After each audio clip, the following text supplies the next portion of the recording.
नमस्कार, हस्तक्षेप में आपका स्वागत है। बिहार में जातिगत जनगणना के सर्वे कल सार्वजनिक कर दिए गए। इन सर्वे की आंकड़े सार्वजनिक होने के बाद देश की राजनीति में बड़ा तूफान आ गया है। राहुल गांधी और नीतीश कुमार के इस मास्टर स्ट्रोक के आगे भारतीय जनता पार्टी अपने असहाय महसूस कर रही है और उसे समझ नहीं आ रहा है कि इस तूफान का भारतीय जनता पार्टी मुकाबला किस तरीके से करे। राहुल गांधी लगातार जातिगत जनगणना की बात करते रहे हैं और महिला आरक्षण में ओबीसी के लिए आरक्षण की भी मांग करते रहे हैं। इधर नीतीश कुमार और लालू प्रसाद यादव मजबूती के साथ ओबीसी की राजनीति कर रहे हैं, जिसने भारतीय जनता पार्टी को पूरे देश में संकट में डाल दिया है। उधर राहुल गांधी कल स्वर्ण मंदिर पहुंचे और वहां जाकर के उन्होंने सेवा की। उसके वीडियो भी सोशल मीडिया पर वायरल हो रहे हैं।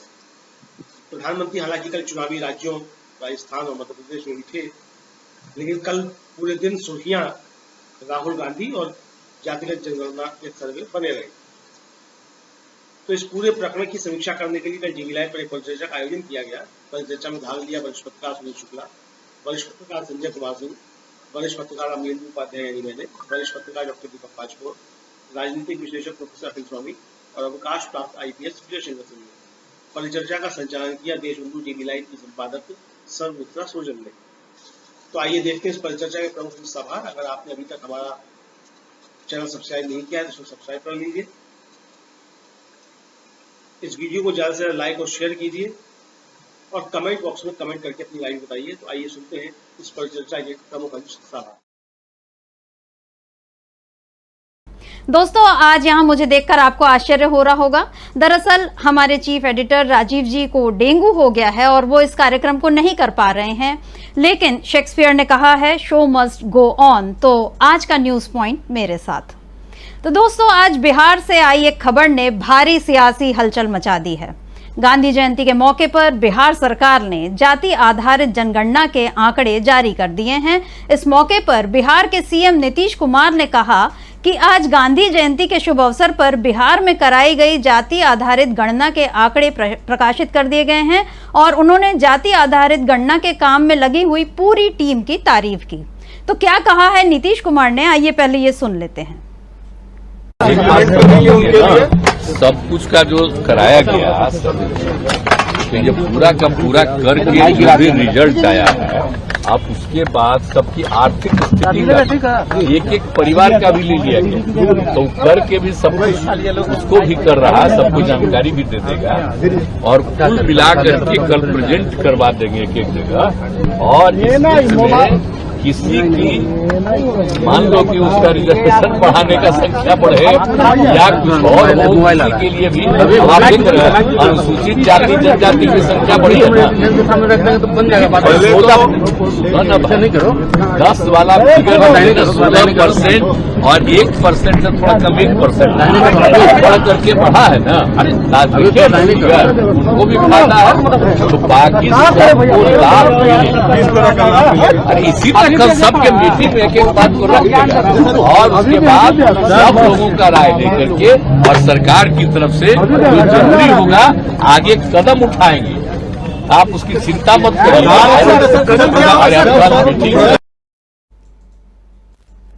तो नीतीश कुमार कह रहे हैं कि जो भी जरूरी होगा, पहले तो वो सारे दलों की बैठक बुलाएंगे और आंकड़े उनके सामने साझा करेंगे और फिर जो जरूरी होगा सरकार के लिए वो ये काम करेंगे। और वो ये भी कह रहे हैं कि इस जनगणना से पता चला है कि किस जाति की संख्या कितनी बढ़ी है और उसका क्या असर हो रहा है।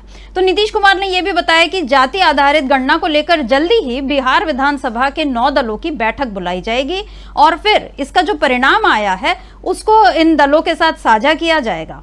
खैर, जब ये बैठक होगी और तब सारे दलों का क्या रुख रहता है, खासकर बीजेपी क्या कहती है, ये देखना दिलचस्प होगा। क्योंकि दोस्तों, आपको याद होगा कि बीजेपी और नीतीश कुमार में हमेशा इसी बात की तनातनी रही है, क्योंकि नीतीश कुमार कहते रहे हैं कि जातिगत जनगणना कराओ और बीजेपी जो है वो इस चीज से बचती रही है। खैर, लालू प्रसाद जो आरजेडी प्रमुख हैं, उन्होंने भी इस पर ट्वीट किया है। तो देख लेते हैं लालू जी का ये ट्वीट। तो लालू जी कह रहे हैं कि आज गांधी जयंती पर इस ऐतिहासिक क्षण के हम सब साक्षी बने हैं। बीजेपी की अनेकों साजिशों कानूनी अड़चनों और तमाम षड्यंत्र के बावजूद आज बिहार सरकार ने जाति आधारित सर्वे को रिलीज किया। ये आंकड़े वंचितों, उपेक्षितों और गरीबों के समुचित विकास और तरक्की के लिए समग्र योजना बनाने एवं हाशिए के समूहों को आबादी के अनुपात में प्रतिनिधित्व देने में देश के लिए नजीर पेश करेंगे। सरकार को अब सुनिश्चित करना चाहिए कि जिसकी जितनी संख्या उसकी उतनी हिस्सेदारी हो। हमारा शुरू से मानना रहा है कि राज्य के संसाधनों पर न्याय संगत अधिकार सभी वर्गों का हो। केंद्र में 2024 में जब हमारी सरकार बनेगी तब पूरे देश में जातिगत जनगणना करवाएंगे और दलित, मुस्लिम, पिछड़ा और अति पिछड़ा विरोधी भाजपा को सत्ता से बेदखल करेंगे। तो आपने सुना लालू जी का ये ट्वीट, और लालू यादव जिस विश्वास के साथ, आत्मविश्वास के साथ बोल रहे हैं कि केंद्र में जब उनकी सरकार बनेगी तब वो बीजेपी को हटाएंगे और बाकी सभी देश में जो है पूरी वो जातिगत जनगणना कराएंगे। कमोबेश वही बात जो राहुल गांधी कहते आए हैं। बिहार के उप मुख्यमंत्री तेजस्वी यादव ने भी इसे ऐतिहासिक क्षण बताया है। उन्होंने कहा है कि अब सरकार की नीतियां और नीयत दोनों ही जाति आधारित सर्वे के इन आंकड़ों का सम्मान करेंगे। राहुल गांधी ने भी आज एक खास ट्वीट किया है, आइए वो भी देख लेते हैं। राहुल गांधी कहते हैं कि बिहार की जातिगत जनगणना से पता चला है कि वहां OBC plus SC plus ST 84% हैं। केंद्र सरकार के 90 सचिवों में से सिर्फ 3 ओबीसी हैं, जो भारत का मात्र 5% बजट संभालते हैं। इसीलिए भारत के जातिगत आंकड़े जानना जरूरी है। जितनी आबादी उतना हक, ये हमारा प्रण है।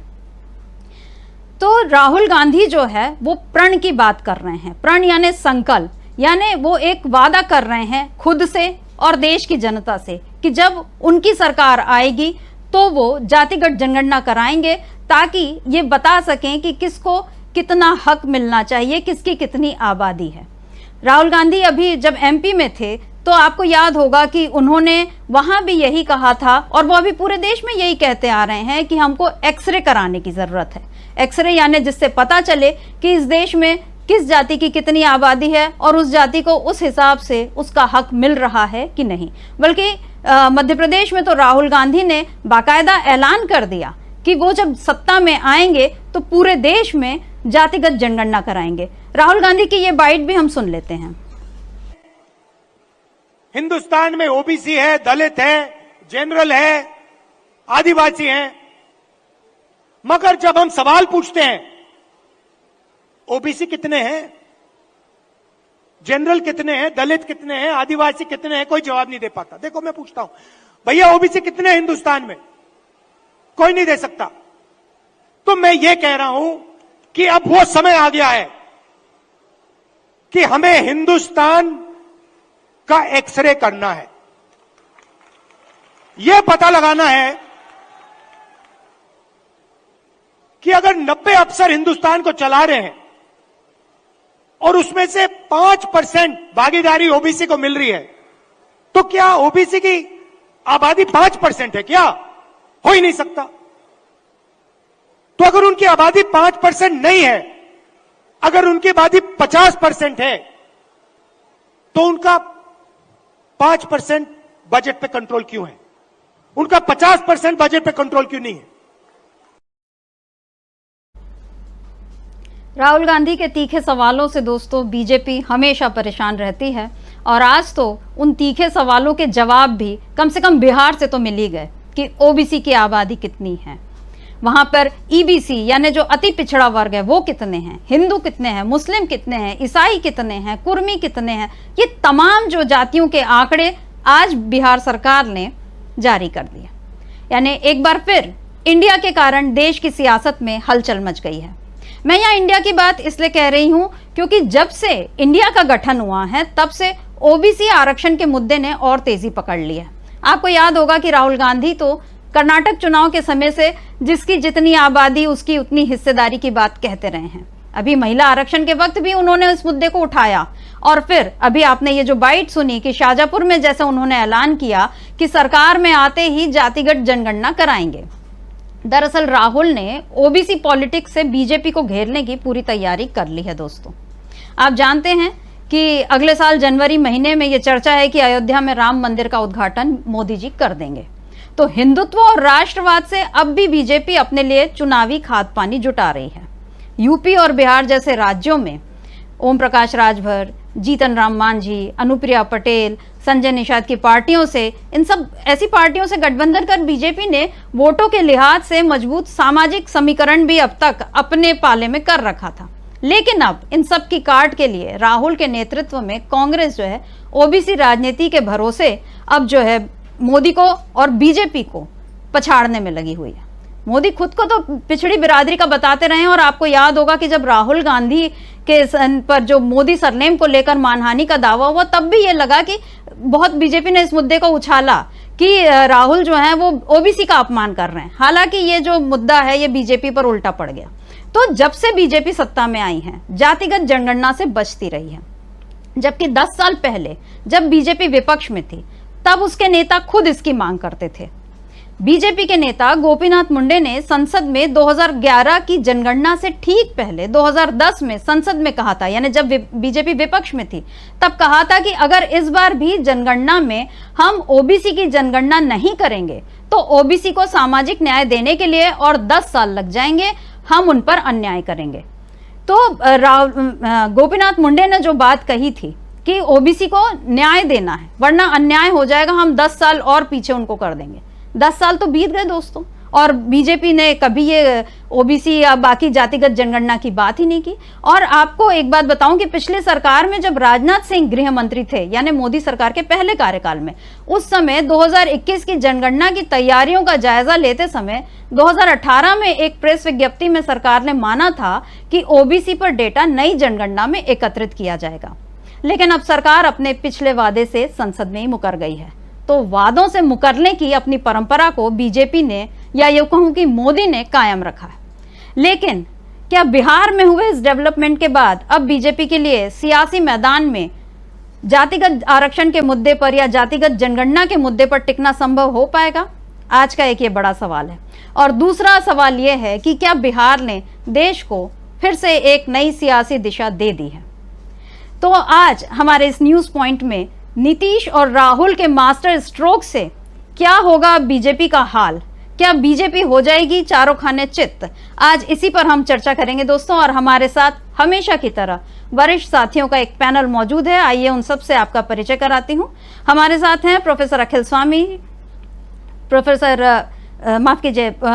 अखिल स्वामी, सुनील शुक्ला जी, डॉक्टर दीपक पाचपुर जी, विजय शंकर सिंह जो हमारे पूर्व आईपीएस हैं, और अमलेंदु जी जो हमारे सहयोगी हैं, ऑनलाइन एडिटर है। आप सभी का इस कार्यक्रम में स्वागत करती हूं। तो स्वामी जी, सबसे पहले मैं आपके पास आना चाहती हूं। सवाल वही है कि क्या बिहार ने देश को एक नई सियासी दिशा दे दी है? देखिए, बिहार ने तो देश को एक दिशा दे ही दी है, देश के पूरे डिस्कोर्स को चेंज कर दिया है। देखिए, जो पिछले 10 साल के अंदर भारतीय जनता पार्टी ने, मोदी जी ने प्रयास किया था कि देश को हिंदू मुसलमान में बांट दिया जाए, अब अगले 6 महीने जो पूरा डिस्कशन होगा वो होगा जातीय जनगणना के बारे में।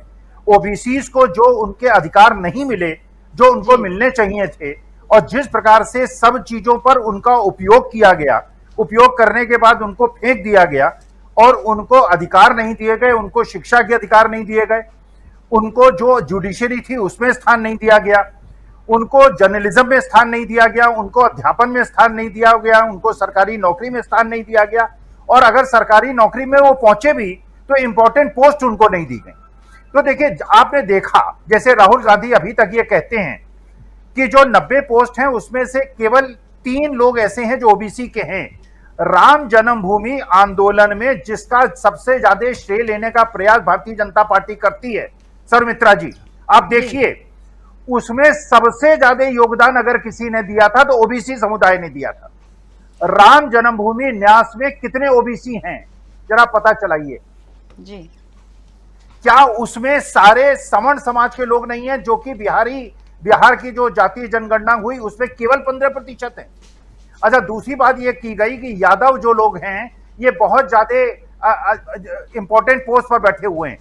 अब जब ये क्लियर हो गया कि 15% हैं यादव बिहार के अंदर, और ये उतने ही हैं करीब करीब जितने मुसलमान हैं, इसका मतलब यह है कि यादवों का यह अधिकार है कि उनको उनके हिस्सेदारी मिले। संजय निषाद ने उत्तर प्रदेश में बड़ा उधम मचाया, बड़ा उन्होंने कहा कि हम 20% हैं, हम 15% हैं, हम 100 सीट जीत सकते हैं। अब बिहार के अंदर पता चल रहा है कि उनकी जनसंख्या जो है 2.5-3% है। अभी तक सर्वित्रा जी मैं भी ये सोचता था कि सवर्ण समाज चाहे साउथ में बहुत कम हो गया हो, लेकिन यूपी बिहार में कम से कम 25% है जी। इसका मतलब यह है कि सवर्ण समाज 15% होने के बावजूद अगर जुडिशरी में, पूंजीपतियों में आप देख लीजिए सर्वित्रा जी, एक गणना करा लीजिए जितने टॉप, अगर बैंक से आप ये सूचना निकलवाएं कि बैंक से जो ऋण दिए गए हैं वो सवर्णों को कितने दिए गए हैं, ओबीसी को कितने दिए गए हैं, SC ST को कितने दिए गए हैं, तो आपको जान के आश्चर्य होगा कि ओबीसी SC ST को लोन ही बैंक नहीं देता है। और एक और चीज आप देखिएगा, जितने लोगों के लोन माफ हुए हैं, अगर 12 लाख करोड़ के लोन माफ हुए हैं उसमें 90% लोन सवर्णों के माफ हुए हैं, ओबीसी और शेड्यूल ट्राइब के नहीं माफ हुए हैं। जितने लोग देश का धन लूट कर भागे हैं और लंदन में जाके कॉफी पी रहे हैं, उसमें एक भी आपको ओबीसी SC ST और मुस्लिम समाज का नहीं मिलेगा, सब सवर्ण समाज के मिलेंगे। तो मैं ये मानता हूं, देखिए जिनका आपने शोषण किया हजारों सालों तक, जिनको आपने उच्च पदों पे नहीं बैठने दिया, जिनको गल्ले पे आपने नहीं बैठने दिया, जिनको खेतों में आपने नहीं काम करने दिया जा, जिनको आपने अधिकार नहीं दिए, ये समय आ गया है कि सवर्ण समाज अपने हाथ से सहर्ष अपना जो सारे अधिकार जिनका उन्होंने उपयोग किया है पिछले हजारों साल से, वो ओबीसी समाज को दे, वो दलित समाज को दे, और जो वंचित हैं, जो शोषित हैं, जिससे उन लोगों को पढ़ने का अधिकार मिले। जो बाबा साहब भीमराव अंबेडकर ने कहा था कि जो शिक्षा है ये शेरनी का दूध है, जो पिएगा वो शेर बनेगा। तो ओबीसी समाज को, SC ST समाज को, चाहे जुडिशरी हो, चाहे जर्नलिज्म हो, चाहे एजुकेशनल फील्ड हो, हर जगह अधिकार मिलने चाहिए और हम इसका समर्थन करते हैं। और ये जो एक प्रकार से काम उनसे करवाते हैं और अधिकार का खुद उपभोग करते हैं, मैं इससे सहमत नहीं हूं। देश को मजबूत करने के लिए हिंदू मुसलमान सारे जाति और धर्मों को मिलकर साथ बढ़ना होगा और जिनका शोषण हुआ है उनको अधिकार मिलने ही चाहिए। जिनका शोषण हुआ है उनको अधिकार मिलने ही चाहिए। बहुत ही आदर्श स्थिति की बात जो है स्वामी जी कर रहे हैं। हमारे साथ संजय कुमार सिंह जी भी जुड़ गए हैं जो वरिष्ठ पत्रकार हैं। आपका भी स्वागत करती हूं संजय जी, नमस्कार। और मैं चाहती हूं कि हम एक बार, अभी हम स्क्रीन पर देख रहे थे जो आज के जो आंकड़े जारी हुए हैं, जरा एक बार उनको फिर से देखिए। ये पिछड़ा वर्ग जो है ये 27.12% है, अत्यंत पिछड़ा वर्ग 36.1%, अनुसूचित जाति 19.65%, अनुसूचित जनजाति जो है वो 1.68%, अनारक्षित जो है वो 15.52%। तो ये आंकड़ा जो है आज जारी हुआ है। 13 करोड़ की करीब आबादी है और उसमें इस समय आप देख सकते हैं दोस्तों की अत्यंत पिछड़ा वर्ग और पिछड़ा वर्ग इन सब को मिलाकर जो है करीब 63% जो बन रहे हैं ये पिछड़ा वर्ग का बन रहा है। और उसमें भी अनुसूचित जाति और जनजाति को जोड़ दें, जैसा राहुल गांधी ने अपने ट्वीट में भी कहा, तो ये 80% से ज्यादा जा रहा है। और जो स्वामी जी बात कर रहे हैं कि ये आबादी ज्यादा है लेकिन ये जो सवर्ण आबादी है ये कम है, फिर भी इसका दबदबा जो है वो ज्यादा रहा है। और आप जानते ही हैं कि बिहार हो चाहे यूपी हो, हिंदी पट्टी के अन्य प्रदेश हो या पूरा भारत जो है ये जाति पर ही खेलता है। हम लाख इसकी बुराइयों को समझें लेकिन एक ये कड़वी सच्चाई है कि जाति इस देश से जाती नहीं है। और जब नहीं जाती तो फिर जो कुछ है उस पर हम क्या अच्छा कर सकते हैं। स्वामी जी कह रहे थे, अभी आपने सुना कि एक जो सवर्ण जो है वो खुद बढ़कर ये सबको उनके हक दे दें, वंचितों को दे उनका हक दें ताकि सब साथ में मिलकर आगे बढ़ें। ये एक आदर्श स्थिति है, यूटोपिया है। लेकिन क्या ये आदर्श स्थिति हमें बिना राजनीतिक लड़ाई के मिल सकती है? क्योंकि इस समय तो हम यही देख रहे हैं कि ये लड़ाई जो है दिए और तूफान की है। विजय शंकर सिंह जी, आपके पास आना चाहती हूं, किस तरह से आप इस आज के इस घटनाक्रम को देखते हैं? आज की जो ये घटना हुई है, बिहार में जातिगत जनगणना के जो आंकड़े सार्वजनिक हुए हैं, ये एक बहुत बड़ी घटना है। हम इस रूप में देखते हैं कि समाज जब आगे बढ़ना शुरू करता है, समय के साथ जब वो कदम से कदम मिलाकर आगे बढ़ना शुरू करता है, आगे बढ़ता है, तो उस समय उस टांग खींचना, उसे पीछे मुड़ की तरफ ले जाना बड़ा कठिन होता है। एक जरूरत बन गई थी जब मंडल कमीशन की रिपोर्ट जारी हुई। हालांकि उस रिपोर्ट के जारी होने की टाइमिंग पर बड़ा विवाद है। कुछ लोगों ने कहा कि वो राजनीति हुई, कुछ लोगों ने कहा कि नहीं, उसका इरादा कुछ और था। जो भी हो, लेकिन उस घटना ने जिस तरह का परिवर्तन किया है ओबीसी के जनजीवन में, उससे कहीं ज्यादा असर इस घटना का पड़ेगा। अब मेरा ये कहना है कि कल के दिन ये बात उठ सकती है कि आखिर ओबीसी लोगों को सत्ता में भागीदारी मिले। निश्चित रूप से नौकरियों में उनको भागीदारी मिलेगी, लेकिन फिलहाल जितना आरक्षण है यही नहीं भरा जा रहा है। इसका कारण है कि इस आरक्षण में भरे जाने के पीछे सबसे बड़ा कारण यह है शिक्षा की कमी। जब तक हम शिक्षा की स्थिति में और अन्य चीजों में उनको नहीं बराबरी कराएंगे, तब तक वो नौकरियों में नहीं आ सकते हैं। और ये जो आंकड़ा है कि केंद्रीय सचिव 90 में से 3 ओबीसी हैं, ऐसा ही लगभग आंकड़ा राज्यों में भी है। नौकरियों में भी हम लोग देखते थे, जैसे आईपीएस में टॉप लेवल पे जितने डीजी थे उसमें शायद एक आधी हो पाते थे ओबीसी। इसलिए भी हो पाते थे कि शुरू में लोग इम्तिहान देते नहीं थे क्योंकि सक्षम नहीं थे, देते थे तो आते नहीं थे, पढ़ाई लिखाई उतनी नहीं थी। आरक्षण आया, अब लोग आना शुरू किए हैं, तो जो मंडल कमीशन का जो असर दिखना शुरू हुआ है वो आगे होगा। रहा सवाल पोस्टिंग और ट्रांसफर का, यह तो एक राजनीतिक निर्णय है और राजनीतिक दृष्टिकोण से ही इसे किया जाता है। लेकिन सबसे बड़ी समस्या यह है कि आखिर जितनी बड़ी संख्या पूरे देश भर के ओबीसी का आप आंकड़ा लेंगे, जब गिनती कराने के बाद आप उनके उत्थान के लिए क्या क्या करेंगे, उनके उत्थान का कौन सा ब्लूप्रिंट होगा। निश्चित रूप से केवल एक आरक्षण ही इसका ब्लूप्रिंट नहीं हो सकता है। आरक्षण एक भागीदारी का है कि आप भागीदारी में जाएंगे, और जिस तरीके से नौकरियां निजीकरण में हुई हैं, जिस तरह से नौकरियां निजीकरण के कारण खत्म हो रही हैं, उसको देखते हुए ऐसे आरक्षण का भी कोई बहुत मतलब नहीं रहेगा। लेकिन यहां पर यह कहना है कि जैसे आज इलेक्ट्रॉनिक्स है, इंफॉर्मेशन टेक्नोलॉजी है, मैनेजमेंट है, प्राइवेट सेक्टर है, गवर्नमेंट सेक्टर में जो कॉर्पोरेट है, प्राइवेट के कॉर्पोरेट है, इन जगहों में पहुंचने के लिए जिस तरह के प्रशिक्षण की जरूरत है, जिस तरह की शिक्षा की जरूरत है, जैसे आईआईटी का है, मेडिकल शिक्षाओं का है, इनकी फीस इतनी महंगी हो गई है कि ओबीसी अगर आरक्षण भी हो तो कैसे पढ़ पाएगा। जब तक इन सब चीजों पर कोई मूलभूत कार्रवाई नहीं होगी, इस पर ध्यान नहीं दिया जाएगा, तब तक इन आंकड़ों से बहुत कुछ नहीं होगा। ये आंकड़े सभी को पता थे। हम लोग जब इलेक्शन की तैयारी करते थे तो उस समय हर कॉन्स्टिट्यूंसी का आंकड़ा आता था, गांव का आंकड़ा आता था, वो अनऑफिशियल डेटा इकट्ठा होता था, लेकिन उससे पता चल जाता था कि यहाँ पर कौन बिरादरी कितनी है। वही आंकड़े बहुत दिन से सुन रहे हैं, 60% उनकी आबादी है ओबीसी की, एससी की आबादी इतनी है, और अनारक्षितों की आबादी इतनी है, 15-16% हर जगह थी। इसमें बस ये होता कि कोई कहता था कि 8% ठाकुर हैं, 7% ब्राह्मण हैं, 1-2% कायस्थ है, ये सब चीजें हो सकती हैं। लेकिन अब ओबीसी का आंकड़ा आने से सबसे बड़ी बात रही कि समाज का सही और वास्तविक चित्र सामने आ गया है। अब इस पर आगे कैसे इनकी बेहतरी के लिए काम होता है, कैसे इस पर राजनीतिक पार्टियां आगे सरकार में आने के बाद, चाहे कांग्रेस करे या बीजेपी अगर रिटर्न होती है तो वो करे, उसका क्या रूप होगा उस पर निर्भर करेगा। लेकिन एक बात बिल्कुल सही है कि अब ये आगे क्या इसका होगा, ये तो देखने वाली बात है। अभी तो फिलहाल आंकड़े हमारे हाथ में आए हैं। और दोस्तों, आज एक दिलचस्प तस्वीर फिर से राहुल गांधी की सामने आई है, वो भी आपको दिखाना चाहती हूँ। ये जो आपको नीला पटका बांधे जो दिख रहे हैं तस्वीर में, ये हैं राहुल गांधी जो आज बर्तन मांज रहे हैं। आपको बता दूं कि राहुल गांधी आज स्वर्ण मंदिर पहुंचे थे, जहां उन्होंने लंगर लिया, और साथ में ये जो है ये सेवादार बन गए हैं राहुल गांधी। अभी आपने उनकी अलग अलग तस्वीरें तो देखी हैं दोस्तों, कभी वो कुली का काम करते नजर आए, कभी वो मैकेनिक बन गए, कभी उन्होंने धान रोपा, और अब आज ये जो है राहुल गांधी बर्तन मांज रहे हैं। राहुल गांधी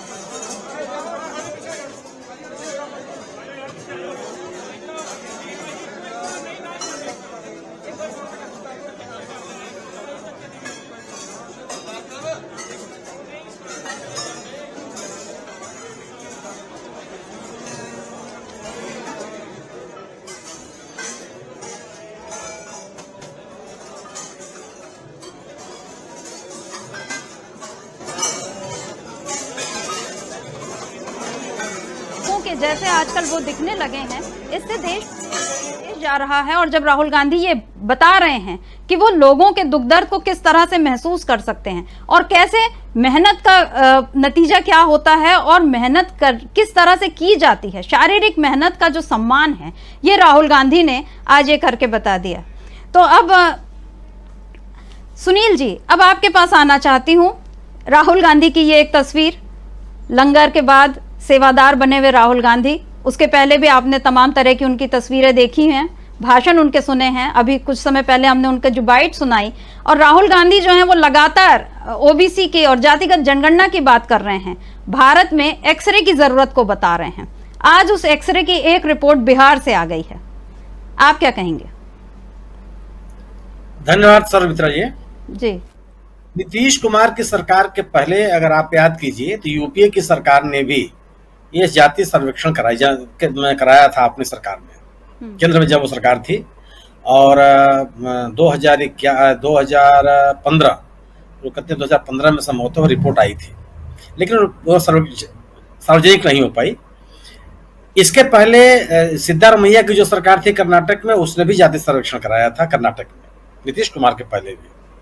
गोया कि कांग्रेस हमेशा उस तरह के आंकड़े चाहती थी कि आखिर समाज में किस तरह का पिछड़ापन है, वो कौन सी जातियां हैं जो आर्थिक सामाजिक रूप से पिछड़ी हैं और उनको आगे लाने की आवश्यकता है। स्थिति आ गई कि जब ये भारतीय जनता पार्टी, ये एक तरह की राजनीति थी, लेकिन भारतीय जनता पार्टी की जब ये ध्रुवीकरण की राजनीति सामने आई लोगों की, तो उसके काट में इस सामाजिक आंदोलन के न्याय के अलावा और कोई विकल्प था नहीं। अगर सामाजिक न्याय का जो ये सशक्तिकरण की जो राजनीति है, जिसको कांग्रेस ने भी आगे बढ़ाना शुरू किया, इसके अलावा कोई विकल्प नहीं था। और ये एक मजबूत काट थी सांप्रदायिकता की राजनीति के खिलाफ, क्योंकि यह जो जातीय सर्वेक्षण है, यह सशक्तिकरण की राजनीति है। यह इस बात का संदेश देती है लोगों को कि जो सामाजिक रूप से पिछड़े हैं, आर्थिक रूप से पिछड़े हैं, शैक्षणिक रूप से पिछड़े हैं, उनको आगे लाने के लिए सरकार कोशिश कर सकती है, कोशिश करेगी, क्योंकि उसके पास एक आंकड़े हैं। जबकि जब आप सांप्रदायिकता की या हिंदुत्व की राजनीति करते हैं तो एक भावनात्मक राजनीति है। उससे आपको ये गर्व हो सकता है कि आप ऐसे संप्रदाय से आते हैं, ऐसे धर्म के पालन करता है आप, जो बहुमत में, जिसकी संख्या बहुत ज्यादा है, लेकिन आपको कुछ हासिल नहीं होता। एक अस्थायी या एक फर्जी टाइप का गर्व महसूस करने के अलावा आपको कुछ भी हासिल नहीं होता। जब यह सशक्तिकरण की राजनीति करना शुरू किया विपक्षी दलों ने, तो एक चुनौती आ गई बीजेपी के पास। बीजेपी के सामने स्थिति यह थी कि न तो इसका वो समर्थन कर सकती थी, न इसका विरोध कर सकती थी। अगर वो समर्थन में आती तो जो उसकी हिंदुत्व की राजनीति है वो प्रभावित होती है। कि अगर लोगों में जातीय चेतना, जातीय गर्व, जातीय आत्मबोध मजबूत होगा, तो वो उनके सामने धर्म का जो नारा है वो पिछड़ता चला जाएगा। और इसके बाद जब आप उसका समर्थन करेंगे तो वह राजनीतिक ताकतें मजबूत होंगी जो सामाजिक न्याय की बात करती हैं, सशक्तिकरण की बात करती हैं। तो भारतीय जनता पार्टी की राजनीति पीछे हो जाती है। लेकिन अगर वो विरोध करती है, जो समर्थन नहीं करती, तो जो स्थिति आ गई कि 61% लोग हैं पिछड़े वर्ग के लोग। अब 61% के लोगों के अगर आप खिलाफ खड़े होते हैं, उनके पक्ष में नहीं खड़े होते आप, तो आपका जन समर्थन घटता है। 63% हो गई है जो अभी गणना है, पिछड़े और अति पिछड़े मिलाकर के इनकी संख्या 63% के आसपास हो गई। तो अब यह कि जब इनकी इतनी संख्या है और जब ये लोग कहते हैं कि आप महिला आरक्षण में इस वर्ग के लोगों का, जो पिछड़े लोग हैं, इनके आरक्षण का आप प्राविधान नहीं करते, तो इसका जवाब कोई आपके पास नहीं होता। क्योंकि अगर आप पिछड़े लोगों को एक तरह का आरक्षण नहीं देते, उनको वह संवैधानिक संरक्षण नहीं देते कि वह आगे आ सके अपने पिछड़ेपन के बावजूद, आर्थिक और सामाजिक रूप से पिछड़ेपन के बावजूद, तो किस बात का आरक्षण? फिर आरक्षण किसको दे रहे हैं आप? ये तो एक आइडेंटिफाई होना चाहिए था। इस वजह से भारतीय जनता पार्टी के सामने यह स्थिति आ गई। इसीलिए आप इनके नेताओं का रिएक्शन देखिए। गिरिराज सिंह जी का बयान आया कि इस तरह के आंकड़े ला करके नीतीश कुमार एक भ्रम की स्थिति पैदा करना चाहते हैं। किस बात का भ्रम? कौन सा भ्रम की स्थिति है? उन्होंने बता दिया कि बिहार में कितनी कौन सी जातियां हैं। अब ये सोचिए कि अब तक मेरे जैसे में बिहार की राजनीति को मैंने देखा है, मुझे अब तक क्या लगता था कि पासवान बहुत ज्यादा हैं, लेकिन पासवान की गिनती कहीं नहीं है, उनसे ज्यादा मुसहर है। मुसहर की कोई बात नहीं करता था। एक मांझी जी की बात अगर छोड़ दीजिए आप, तो उस वर्ग का कोई प्रतिनिधित्व नहीं करता था, कोई बड़ा नेता सामने नहीं आ पाया। अब उनकी बात आई कि हम तो 4% हैं और हमको कोई पूछने वाला नहीं है, हमारा प्रतिनिधित्व कहाँ है, हमको राजनीतिक दल कहाँ स्थान दे रहे हैं। ये इन आंकड़ों के आने के बाद उन वर्गों में एक चेतना का मौका आएगा जिनको पीछे रखा गया है, जिनको वो हक नहीं मिल पाए। जैसे कि एक सर्वेक्षण आया, उसमें बताया कि कई ऐसी जातियां हैं पिछड़े वर्गों में जिनका प्रतिनिधित्व शून्य है, उनको कुछ नहीं हासिल हुआ। जब और आखिर इसकी जिम्मेदारी किसके ऊपर है? अब ये गिरिराज सिंह जी पूछ रहे हैं लोगों से कि नीतीश कुमार सरकार ये बतावे कि नौकरियों में इनका प्रतिनिधित्व कितना है। अरे नीतीश कुमार जी तो 10 लोगों को नौकरी देते हैं, आप तो केंद्र के मंत्री हैं जहां 100 लोगों को नौकरी देते हैं। आप पहले आप बता दीजिए, आपने नौकरी देने की कोशिश कितनी की। जो विजय शंकर जी कह रहे हैं कि आखिर उनको सशक्त कैसे बनाएंगे आप, अगर आप उनको शिक्षा में, उनको व्यापार में, उनको शैक्षणिक संस्थाओं में अगर आप उनको आगे आने के मौके नहीं देंगे तो मौका कहाँ मिलेगा। समान लोगों के बीच में आप कंपटीशन कर सकते हैं ना, लेकिन अगर आप ये हालात नहीं, आपकी नीतियां इनके अनुकूल नहीं होंगी तो कहां से बनेगा, बात कहां से आगे आएगी, समाज को आप कैसे लाएंगे, मजबूत कैसे लाएंगे। तो यह जो नीतीश कुमार ने किया, नीतीश कुमार ये पहली बार नहीं हो रहा है। आप बिहार संविधान में पिछड़े दलित बने रहिए, परिचर्चा अभी जारी है। वीडियो को लाइक और शेयर कर दीजिए और चैनल को सब्सक्राइब कर लीजिए। आइए आगे सुनते हैं इस परिचर्चा। दलित और एसटी शेड्यूल ट्राइब, इन्हीं की चर्चा है। बिहार में नीतीश कुमार ने अपनी राजनीति को और लालू यादव की राजनीति के पैरेलल आगे लाने के लिए क्या किया, पिछड़े अति पिछड़े कर दिया उन्होंने। बिल्कुल अति पिछड़ा जो था वो आगे उनके साथ आ गया, जिनको जो सामाजिक न्याय के राजनीति करने वाले लोग थे नहीं पूछ रहे थे, तो एक बड़ा वर्ग पिछड़ों में से काट कर उन्होंने अति पिछड़े कर लिए। दलित अति दलित माने जो जाटव होता था उनके पैरेलल जो छोटी छोटी जातियां थी उनको अपने साथ कर लिया। और जो कुर्मी बिरादरी है, जो उनकी अपनी बिरादरी है, 3% होने के बावजूद बिहार के सबसे बड़े नेता हैं कि उन्होंने अति पिछड़े अति दलितों की राजनीति करनी शुरू की, उनको सशक्त बनाने का प्रयास किया और इनकी महिलाओं को आगे लाने की कोशिश की। चाहे उनको सामाजिक सुरक्षा देने का सवाल हो, चाहे उनको नौकरियों में आगे लाने का सवाल हो, चाहे उनको शिक्षा में आगे बढ़ाने का सवाल हो, चाहे शराबबंदी जैसे कदम उठा करके महिलाओं को एक तरह का सामाजिक सुरक्षा देने का प्रयास हो। एक बड़ा वर्ग उन्होंने अपने इन लोगों के बीच में तैयार किया। अगर बिहार के लड़कियों को पढ़ने जाने के लिए विभिन्न वर्गों के लोगों को उनके अनुकूल, उनके सामाजिक स्तर के अनुकूल उन्होंने प्रोत्साहन किया तो उसका लाभ मिला। लोग आपने केवल एक भावना की बात नहीं की, नीतीश कुमार ने अपने शासन नहीं किया कि केवल भावनात्मक बातें नहीं की, उन्होंने कहा कि जो पिछड़ा है उसको और मौका दीजिए, जो अति पिछड़ा है उसको और ज्यादा मौका दीजिए। और उस राजनीति के तहत उन्होंने अपने आप को स्थापित किया और पिछड़ों के नेता बन के सामने आ गए। और उसका कोई काट बीजेपी के पास नहीं है। बीजेपी की बेचैनी यही है कि अगर लोगों में यह जातीय बोध होगा, अगर लोगों में अपने पिछड़ेपन को लेकर के सरकार के द्वारा उनको आगे बढ़ाए जाने की कोशिशें नहीं दिखाई पड़ेंगी तो एक नाराजगी पैदा होगी।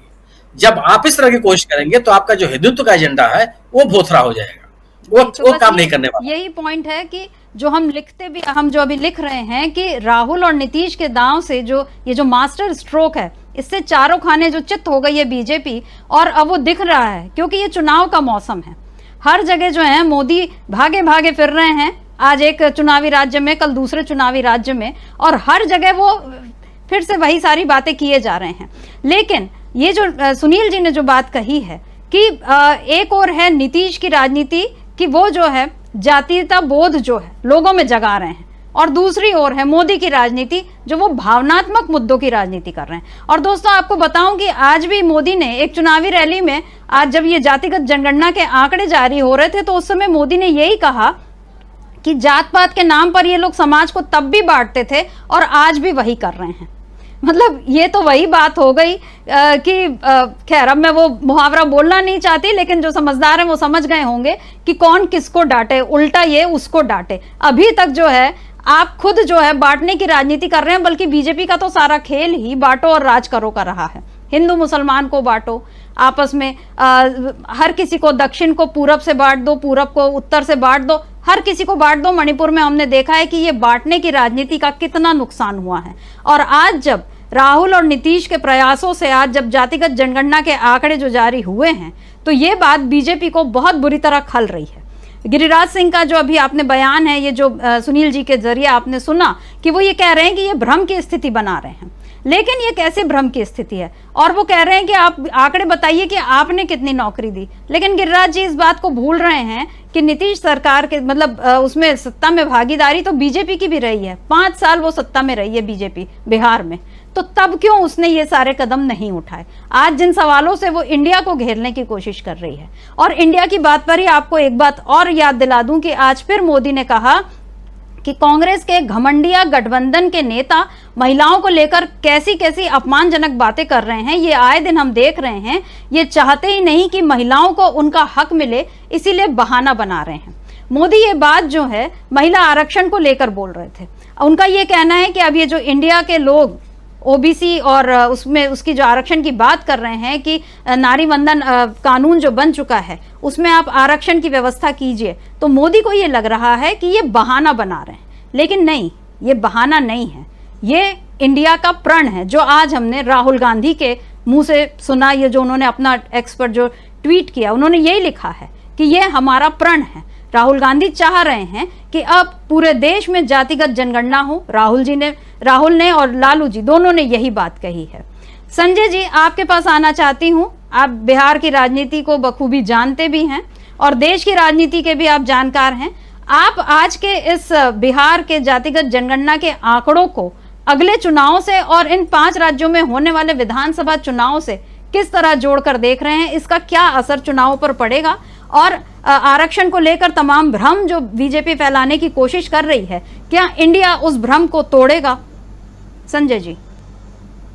काफी कुछ मेरे हिसाब से ये मन की बात से तर्क और तथ्यों की तरफ जाने की ओर होगा, क्योंकि मन की बात में मैं अभी पिछले दिनों देख रहा था कि एक अखिलेश यादव से एक इंटरव्यू में पूछा गया कि इस सिलेक्शन में इतने लोग यादव हैं, तो अखिलेश यादव ने यही जवाब दिया था कि अगर आबादी में प्रतिशत ज्यादा होगा तो नेचुरली सिलेक्शन ज्यादा होगा, लेकिन जब हमें प्रतिशत पता नहीं है तो इस तरह के आरोप लगाए जाते हैं।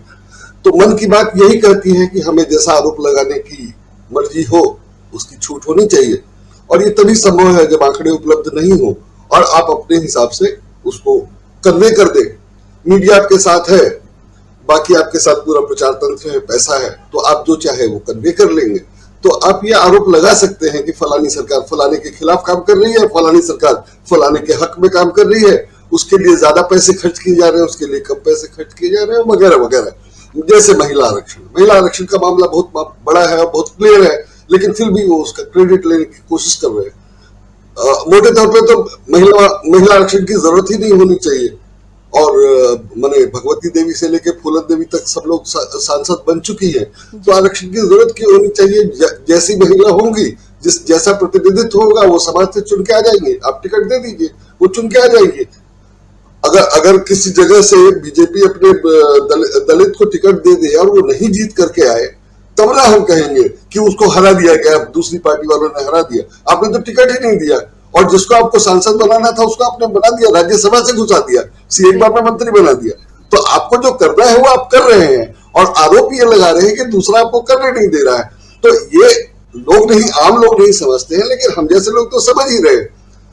समस्या ये है कि मीडिया इसको समझा नहीं रहा है, मीडिया का बड़ा हिस्सा, और जो बेनलाइन मीडिया है वो इसको समझा नहीं रहा है, और इनके पास इतना पैसा है कि प्रचार करके ये सब जो गलत चीजें चाहते थे वो सब कन्वे करते रहे, और प्रेस कॉन्फ्रेंस करने की बजाय मन की बात करते रहे।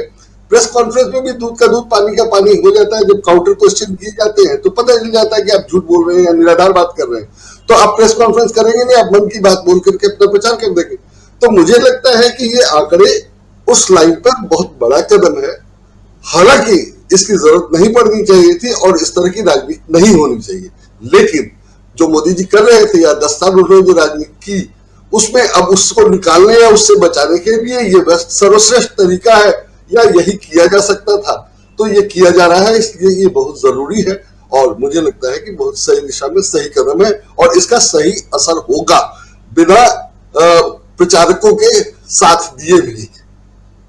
और ये अपना चूंकि इफेक्ट इसका जड़ तक पहुंचेगा, इसलिए लोगों को दिखाई देगा, और प्रचार नहीं भी किया जाए या गलत प्रचार भी किया जाए तो वो तुरंत काउंटर हो जाएगा। इसलिए ये बहुत ही इफेक्टिव है, और मैं इससे सहमत हूं कि ये मास्टर स्ट्रोक है। इसका इफेक्ट चुनाव पर पड़ेगा।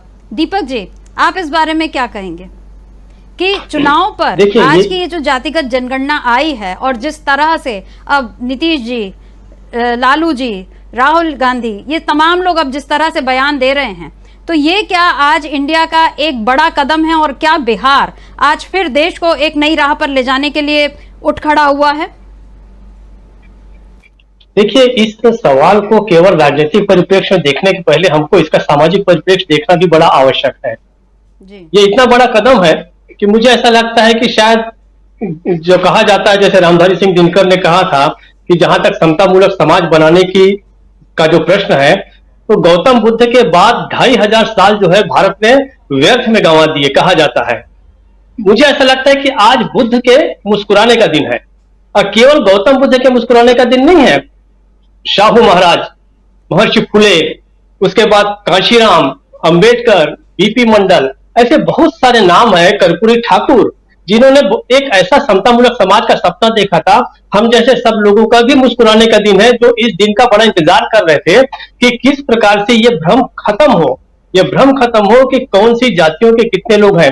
शुरुआत जो हुई है बिहार से हुई है, लेकिन आप देखिए कि ये जिन जिन राज्यों में जातिवादी राजनीति सबसे ज्यादा होती है, और जो सवर्ण जो वर्ग है, किस तरीके से उसने राजनीति को अपने हाथों में ले रखा है। केवल राजनीति नहीं, पूरी की पूरी अर्थव्यवस्था, पूरे समाज पर जो नियंत्रण है जिन लोगों का है, कुछ लोगों का, वो आज सही मायनों में घबराए हुए हैं। अगर आप सोशल मीडिया पे जाइए तो आप बहुत जगह देखेंगे, उनका ये कहना है कि ये आंकड़ों, इन आंकड़ों से, मतलब ऐसे भी तर्क दिए जा रहे हैं कि इन आंकड़ों से जो है इसको जाहिर करके एक तरह से समाज में फूट पड़ जाएगी, एकता जो है वो खत्म हो जाएगी। लेकिन ये कोई तर्क बता नहीं रहा है कि अगर वंचितों को और जो उनका हक है उन्हें आप उनका हक नहीं देंगे तो किस तरीके से समाज टूटेगा, इसको बताने में मतलब वो एक्सप्लेन नहीं कर पा रहे हैं। सही मायनों में इतना व्यवस्थित और वैज्ञानिक तरीके से नीतीश कुमार ने ये दांव खेला है कि इसका जवाब मुझे नहीं लगता कि किसी के पास है। अब देखिए, प्रधानमंत्री मोदी जी कहते हैं कि ये जाति गणना करके जाति पाति की राजनीति कर रही है। मैं आपको याद दिला दूं, इसी छत्तीसगढ़ में जब 2019 के पहले एक चुनावी प्रचार सभा में जब आए थे, या शायद 2014 के बाद किसी एक इसमें थे, बाकायदे उन्होंने ऐलान किया और कहा कि आप छत्तीसगढ़ में जो लोग साहू हैं वही लोग हमारे गुजरात में मोदी हैं। मतलब उन्होंने जाति के आधार पर सीधे सीधे वोट मांगे थे। तो जाति का, यहाँ पर जाति का जो भ्रम है वो तो आप फैला रहे हैं, जातिवादी राजनीति आप कर रहे हैं। तो यहाँ पर तो भ्रम को खत्म किया गया। जो कहा जा रहा है, जो गिरिराज जी का जो बयान है कि इससे भ्रम फैला रहा है, भ्रम फैलाया नहीं जा रहा है, भ्रम को खत्म किया जा रहा है। जो बहुत सारे लोगों के पास अलग अलग जातियों के लेके अलग अलग आंकड़े थे, उनका आकार कितना है, जो अलग अलग बातें थी, वो भ्रम जो है आज खत्म हो गया। अब देखिए इसका असर क्या होगा। इसका असर ये होगा कि इसी तरह की जो डिमांड है वो उन सारे राज्यों में जाएगी, मध्य प्रदेश में जाएगी, छत्तीसगढ़ भी इसके बारे में काफी कदम उठा चुका है। और मुझे लगता है कि अब बिहार में जो हुआ है उसके बाद शायद छत्तीसगढ़ में भी बाकायदे हो सकती है। उसके बाद आप जाइए उत्तर प्रदेश जाइए, उत्तर प्रदेश में तो मुझे लगता है कि भारतीय जनता पार्टी सबसे ज्यादा घबराई हुई होगी, क्योंकि बिहार जैसी स्थिति शायद वहां पर भी होगी। राजस्थान में जाइए, उड़ीसा में जाइए, ऐसे बहुत सारे राज्य हैं जहां पर एक तरह से अब ओबीसी को पता चलेगा कि जब बिहार में हम इतनी बड़ी संख्या में हैं और हमारी भागीदारी सत्ता में, नौकरियों में इतनी हो सकती है, तो यहाँ क्यों नहीं।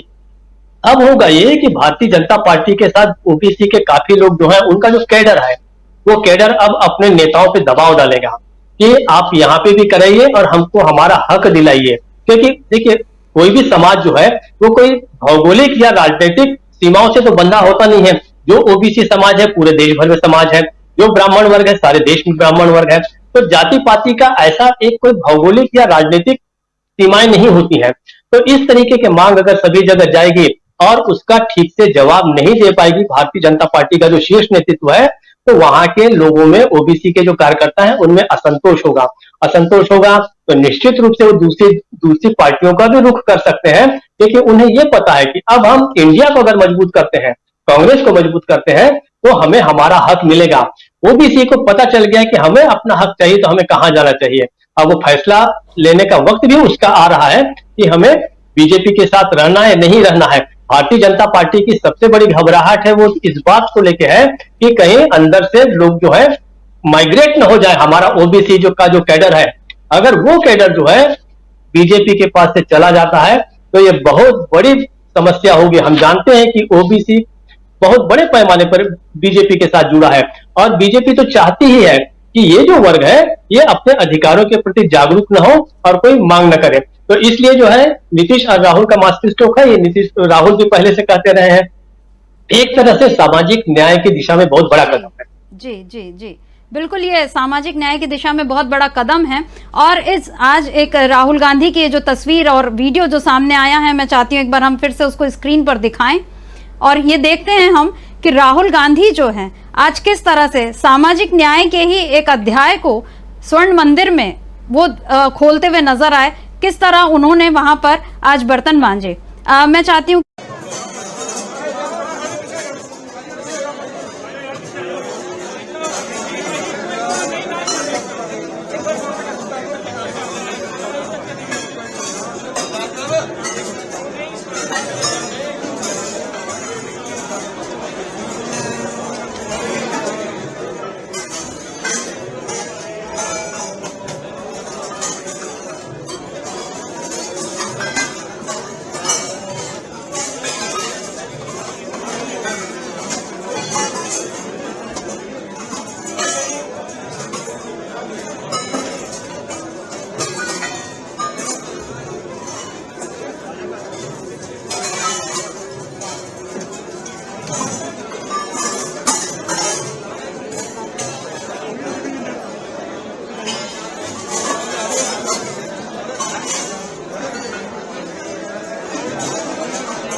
तो अभी आप लोगों ने देखा कि राहुल गांधी जो हैं स्वर्ण मंदिर में बर्तन मांज रहे हैं, बाकायदा उनके हाथ में जूना है और वो बिल्कुल आम लोगों के बीच बैठे हुए हैं। कहीं कोई वीआईपी जैसा कुछ ट्रीटमेंट नहीं है। वैसे भी गुरुद्वारों की एक खासियत है कि वहां पर हमेशा ही स्वर्ण मंदिर में आप देख लें, हमेशा आम लोगों जैसा ही सबको एक जैसा व्यवहार मिलता है। यही गांधी जी भी चाहते थे। राहुल गांधी इसी राह पर आगे बढ़ रहे हैं। और दोस्तों, अभी आपने अगर उस वीडियो को ध्यान से देखा होगा तो जो राहुल गांधी बैठे हैं उसके ऊपर जो है 440 वोल्ट लिखा हुआ दिख रहा था।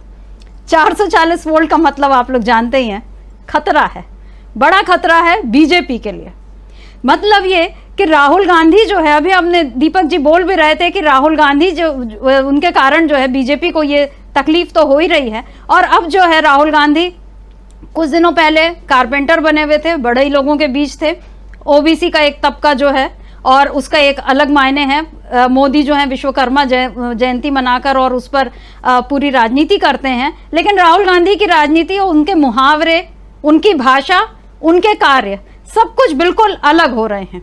अमलेंदु जी, राहुल गांधी के आज के इस वीडियो पर आप क्या बोलेंगे? राहुल गांधी कभी धान रोपते हुए नजर आए, कभी वो बाइक मैकेनिक बन गए, कभी वो सब्जी वालों के साथ दिखे, कभी वो कुलियों के बीच गए तो उन्होंने वहां पर सूटकेस भी उठा लिया। हालांकि शिवराज सिंह ने उस पर भी ये तंज कस दिया कि ये ऐसे नेता हैं जिनको ये नहीं मालूम कि चक्के वाले सूटकेस को सिर पर नहीं उठाया जाता। लेकिन शिवराज जी जो है अब शायद उनकी सत्ता दांव पर लगी हुई है, इसीलिए वो इस बात को समझ नहीं पा रहे कि राहुल गांधी का पेशा कुली बनना नहीं है, बल्कि बोझ को सिर पर उठाकर ये महसूस वो करना चाहते हैं कि आखिर जब आप किसी बोझ को सिर पर उठाते हैं, जब दूसरे का बोझ आप अपने सिर पर लेते हैं, तो उस इंसान को कैसा महसूस होता है। कुलियों के बीच बैठकर अभी तक हमने तो किसी बीजेपी नेता को नहीं देखा कि जिसने इतनी सहजता से बातचीत की हो। राहुल गांधी ने वो काम भी किया। फिर वो बढ़ई लोगों के बीच गए और वहां पर उन्होंने रंदब, उस पर भी हाथ आजमाया, फर्नीचर बनाना सीखा और उन्होंने एक स्टडी टेबल बनाई।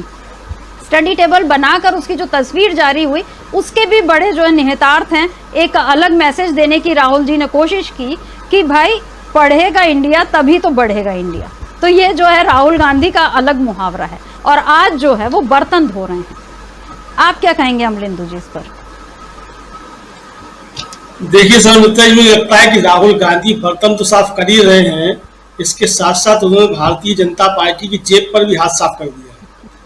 अब भारतीय जनता पार्टी जो है वो 440 वोल्ट का झटका खा करके अब क्या इसकी प्रतिक्रिया देगी, ये देखने वाली चीज होगी। आज भारतीय जनता पार्टी को 2 झटके लगे हैं।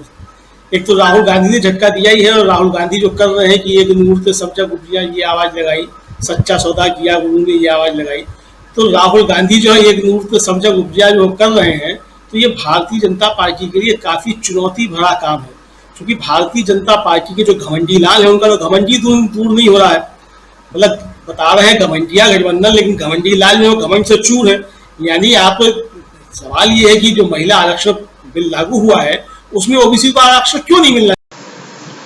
बने रहिए, परिचर्चा अभी जारी है। वीडियो को लाइक और शेयर कर दीजिए और चैनल को सब्सक्राइब कर लीजिए। आइए आगे सुनते हैं इस परिचर्चा। चाहिए घमंडी लाल इस बात का जवाब क्यों नहीं देते हैं? ठीक है, राहुल गांधी राजनीति कर रहे हैं कि उसमें ओबीसी को आरक्षण दिया है, अच्छी बात, हमने मान लिया राहुल गांधी राजनीति कर रहे हैं। राहुल गांधी राजनीति में तो राहुल गांधी राजनीति ही करेंगे, वो कर रहे हैं।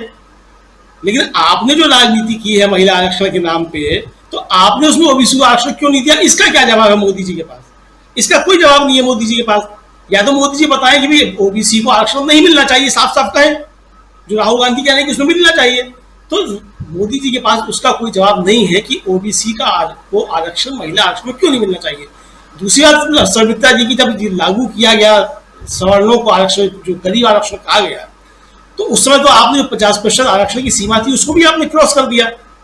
यानी 50% की आरक्षण की जो सीमा थी वो इस सरकार ने ही उसको तोड़ा, और आपने बिना कोई सेंसस कराए हुए आपने वो 10% आरक्षण दे दिया। तो जो आप 10% आरक्षण बिना कोई सेंसस कराए दे सकते हैं, तो आपने महिला आरक्षण में सेंसस क्यों जोड़ा आपने? फिर दूसरी बात की, अगर आपने सेंसस जोड़ा तो फिर ये जो जातिगत जनगणना की बात हुई, ये आप क्यों नहीं कराना चाहते हैं?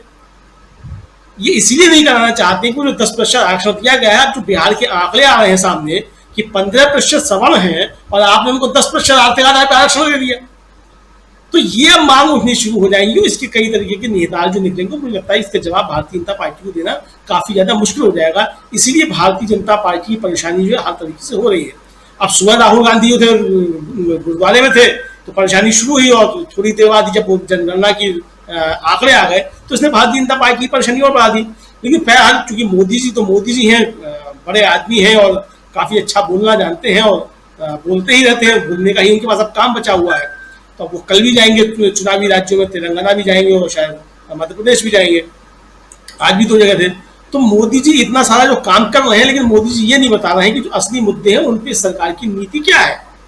मोदी जी को बताना चाहिए भाई, ओबीसी के आरक्षण की जब मांग उठ रही है और आप ओबीसी के हमदर्द बनते हैं, आप बताते हैं कि आप ओबीसी हैं, हालांकि वो ओबीसी है कि नहीं इसमें लंबी बहस हो सकती है कि ओबीसी में कब आए और कब जो है उनकी जाति ओबीसी के अंदर शामिल हो गई, और गुजरात में वो कब तक जो थे सवर्ण थे। लेकिन अब मान लिया कि आपने चलिए हो गई, वो कानूनी तौर पर हो गई, तो आप हो गए ओबीसी के लिए, तो लेकिन आप ओबीसी को देना क्यों नहीं चाहते? तो इसमें मुझे लगता है भारतीय जनता पार्टी के सामने परेशानी हो रही है। जो असली संकट है वो सुमित्रा जी में लगता है जो ये है कि जिस हिंदुत्व के नाम पे जो तुमार बांधा जा रहा था सारा, मुझे लगता है वो शामियाना उखड़ने का वक्त आ गया है। क्योंकि जिस हिंदुत्व की छतरी के नीचे जो था आपने इकट्ठा करने की कोशिश की थी और आपने कहा था कि सारे हिंदू एक हो जाओ, तो सारे हिंदू तो एक हो जाएंगे, निश्चित तौर पर हो जाएंगे, लेकिन सारे हिंदुओं को बराबर अधिकार क्यों नहीं है? आपका हिंदुत्व जो है वो 80% हिंदुओं का दुश्मन क्यों है? मुझे लगता है कि ये सवाल भारतीय जनता पार्टी पर उठना शुरू हो जाएंगे कि अगर आपका हिंदुत्व वास्तव में इन 80% हिंदुओं का भी हिंदुत्व है, तो उसमें फिर इनके लिए उचित हिस्सेदारी और उचित भागीदारी क्यों नहीं है?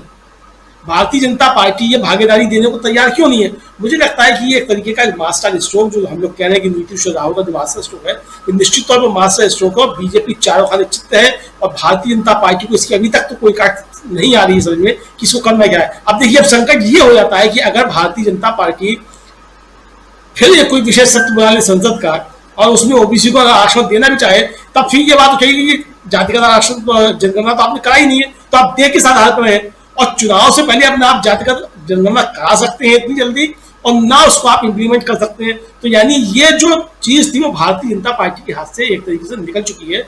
घमंडी लाल ने ये पहले ही समझ लिया होता और सुप्रीम कोर्ट तक जाकर के इसका विरोध नहीं किया होता, जो बिहार में जातिगत जनगणना का सर्वे हो रहा था, और केंद्र में भी अगर करानी होती तो मुझे लगता है भारतीय जनता पार्टी के हाथ से चीज इस तरीके से नहीं हो सकती। लेकिन मुझे लगता है कि भारतीय जनता पार्टी को अपने हिंदुत्व पे ज्यादा भरोसा है बजाय इसके कि सामाजिक न्याय के ऊपर। तो लगता है भारतीय जनता पार्टी उसके जरिए पार करना चाहती है। लेकिन अब जो ज्योति जली है और जो ये आंकड़े सामने निकल कर के आए हैं, इसने भारतीय जनता पार्टी के लिए गंभीर चुनौती पेश की है, और इससे पार पाना मुझे नहीं लगता कि भारतीय जनता पार्टी के लिए आसान होगा।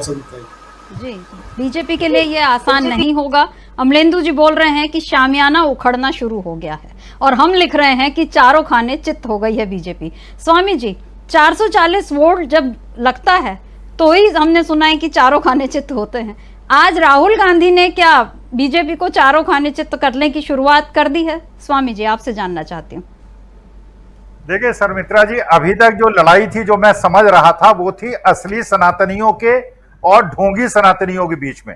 अब ये लड़ाई शुरू हो जाएगी असली ओबीसी और फर्जी ओबीसी के बीच में। चलिए, एक बड़ा विकट प्रश्न मैं आपके श्रोता और दर्शकों से पूछना चाहता हूं। अगर ब्रिगेडियर उस्मान के, अशफाकुल्लाह खां के, अब्दुल हमीद की संतानों को इसलिए सताया जाता है कि हजारों साल पहले, 507 साल पहले औरंगजेब ने यह किया और अकबर ने यह किया और शाहजहां ने यह किया, तो क्या यह प्रश्न नहीं पूछेगा ये समाज, जिसकी आज संख्या पता चल रही है कि 85% है, वो क्या ये नहीं पूछेगा कि जिनकी संख्या 15% थी, उन्होंने हजारों साल तक हमारा शोषण क्यों किया, अभी भी शोषण क्यों कर रहा है और हमारे अधिकार हमको क्यों नहीं दे रहा है?